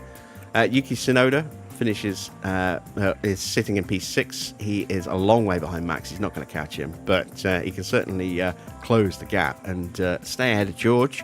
Ricciardo just a point behind George as well, so George under real pressure here from the second RB as well. No points for Perez in his home race. He finishes 11th today, 92 points overall. Very, very, very poor total for him, considering where he should be. Stroll finishes in is sitting in 10th place, with 63 points. It's 42 points for Hamilton, 27 for Hülkenberg, for Alonso, 7 for Hülkenberg, 5 for Porsche, 4 for Schumacher, 3 for Albon, 2 points for Albon, 1 point for Valtteri. And then the non-scorers, Gasly, Ocon, Sargent, Magnussen, and Zhou bringing up the bottom of the standings. In the constructors, Ferrari 755 points, they're now 123 points clear with 4 rounds to go, 2 of which are sprints, so it is still mathematically doable, but Ferrari are one hand on the trophy now. Red Bull in 3rd, scored just 8 points this weekend. They are on 315. Red Bull sister team RB, 17 points to them. They're on 222, and the gap is less than 100 points now. It's just 93 points, the gap. So they are in with an outside chance of actually catching and passing the sister team there. It's unlikely, but it isn't impossible. Mercedes in 5th place have 148 points. They're pretty comfortable from Aston. I don't think they're going to catch RB. They're not going to be caught by Aston. We are 7th with 9 points, 2 ahead of Haas, who has 7. Williams have 2. Sauber have 1. Alpine still yet to get off the mark. We do get some good points in the pit stop competition. It's a 1-2 for McLaren today. RB get 3rd and 10th. Alpine 4th and 8th. Mercedes getting 6th and 9th, so no Red Bull. No Ferrari, no Sauber, no Haas, no Williams. It's all teams getting 2 cars in the top 10. And that's what it's done to the standings. McLaren go top over Red Bull. They scored 43 points today. Red Bull scored 0 points. So that gap has suddenly switched back. And we're looking at a 36 point gap. I think something along those lines. Or is it 34? It's 34 points, isn't it? Ferrari on 298 are probably out of it now in terms of winning the competition, but they can still challenge for second. They're 50 points behind Red Bull and a long way behind McLaren. Alpine in fourth have 200 points. RB and Mercedes both up 1 place over Aston Martin. RB 20 points behind Alpine and 6 points ahead of Mercedes. Mercedes down, Aston down into 7th place on 168 points. Williams have 109.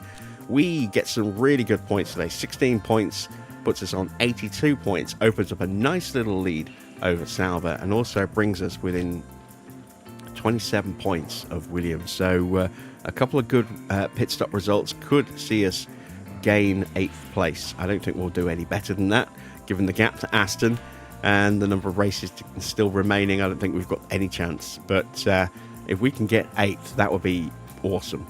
Then it's Sauber, as I say, 58 points, 21 points for Haas. They see our quickest stops. That final stop was fractionally quicker than his first stop. And that 2.375, our quickest of the 2. Do we actually get any money? No, we don't, because we didn't technically finish. Well, Mick finished, but he still didn't get anything. Yeah, frustrating. Very frustrating end to the Grand Prix there.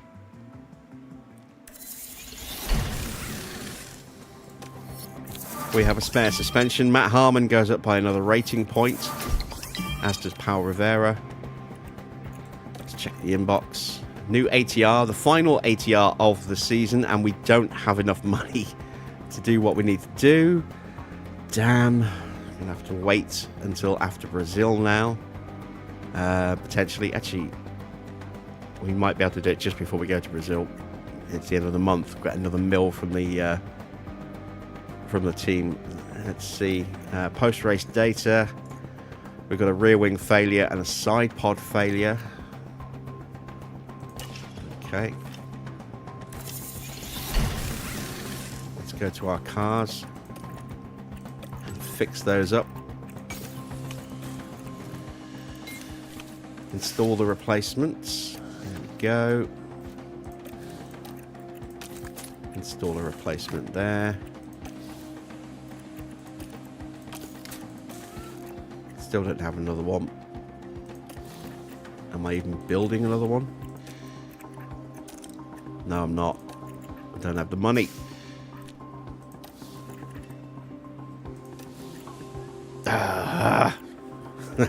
It's just more frustration. Let's stick it with the board. They're going to be unhappy. Yeah, disappointed. That's what I was. Well, I wasn't so much disappointed as heartbroken, crestfallen, furious. You know, all sorts of emotions running through me there. Incredulous. Just, yeah, not a good finish at all. We have got the opportunity to, amend that.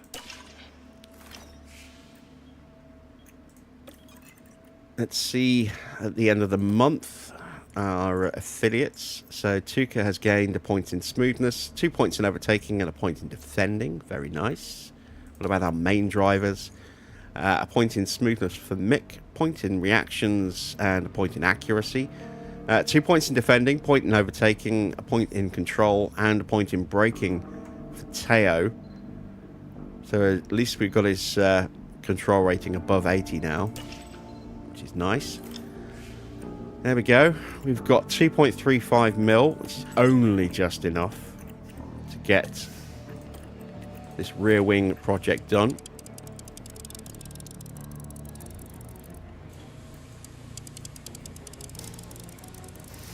I'm going to drop all the hours into this to make sure our rear wing is solid for next season.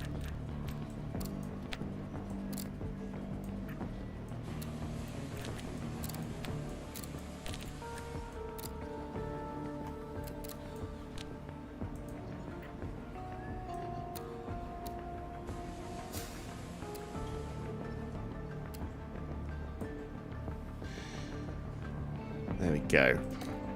And that will be ready on the 13th of December.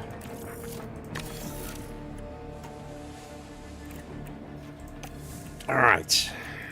Last little bit of stuff we need to get done is to take a look at Mercedes. They've got a new underfloor.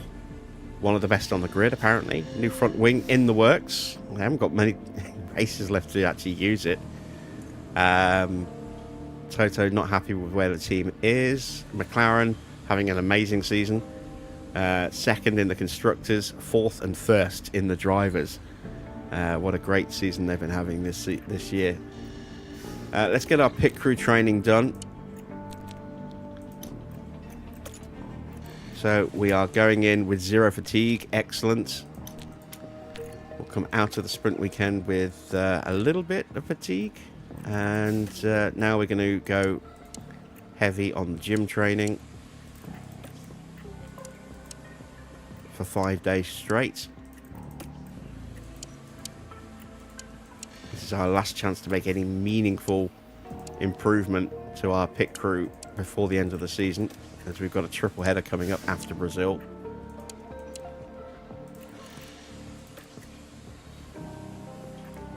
I also need to think a little bit about our stat reset at the end of the year, so it's going to be 1 week of split training as well.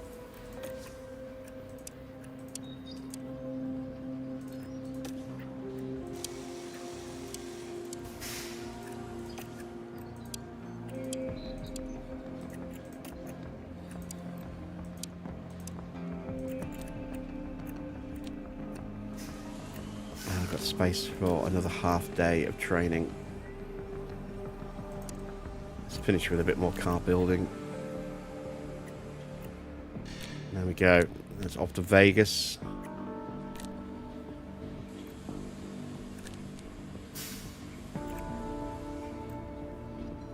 I can get a day of training in, I think.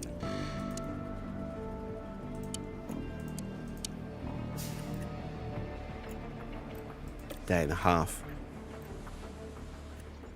Let's do that. There we go. So that's our training for November. This is the last. Sorry, just stretching. This is the last month we can make any real, impact on our stats. Say before we hit this triple header, then it's just gonna be like a day or a day and a half of training between Qatar and Abu Dhabi, if anything at all, because we are going into a normal race weekend from the back of a sprint weekend, which generates extra fatigue. So this might be it before the final race of the season. We might be able to squeeze a day in. We'll see when we get to December. And then we'll just hammer them as hard as we can in the run-up to the end of the year. And not far away now from the end of the season. Let's confirm that training. And I think that's all we can get done. I've got a little bit of cash left over. Let's build another side pod, shall we? There we go. So, yeah, not the best way to end a Grand Prix weekend, but it is what it is, unfortunately. We weren't going to get points in the end, so in the grand scheme of things, finishing where we did hasn't really cost us anything in that respect, although it has cost us $900,000, which we could definitely have done with. Hopefully we'll do better in Brazil. The car seems to be performing pretty well. Fingers crossed we can get a good result in Sao Paulo. What's the weather like for tomorrow? It's going to be dry all weekend. Okay, quite warm on the sprint as well. That might work in our favour for tyres and stuff. But yeah, I'm a little bummed out. Not going to lie. 11th and 12th would have been a really nice finish. just was not to be, unfortunately, because I forgot to pay attention to my fuel gauge. So, damn. Right, well, that's it for tonight. I hope you have enjoyed tonight's race. If you have, then a thumbs up would be awesome. If you're not yet subscribed, then why not consider subscribing to the channel as well. Be sure to hit that bell for notifications on live stream starts and new videos. We have another tutorial live on the channel right now, which is the Lancia tutorial.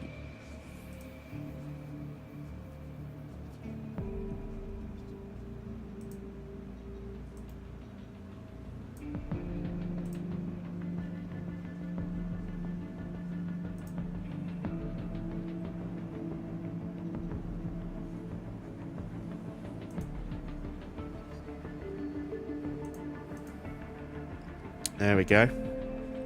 So we have a new tutorial showing you how to make the Lancia logo. That went live earlier today.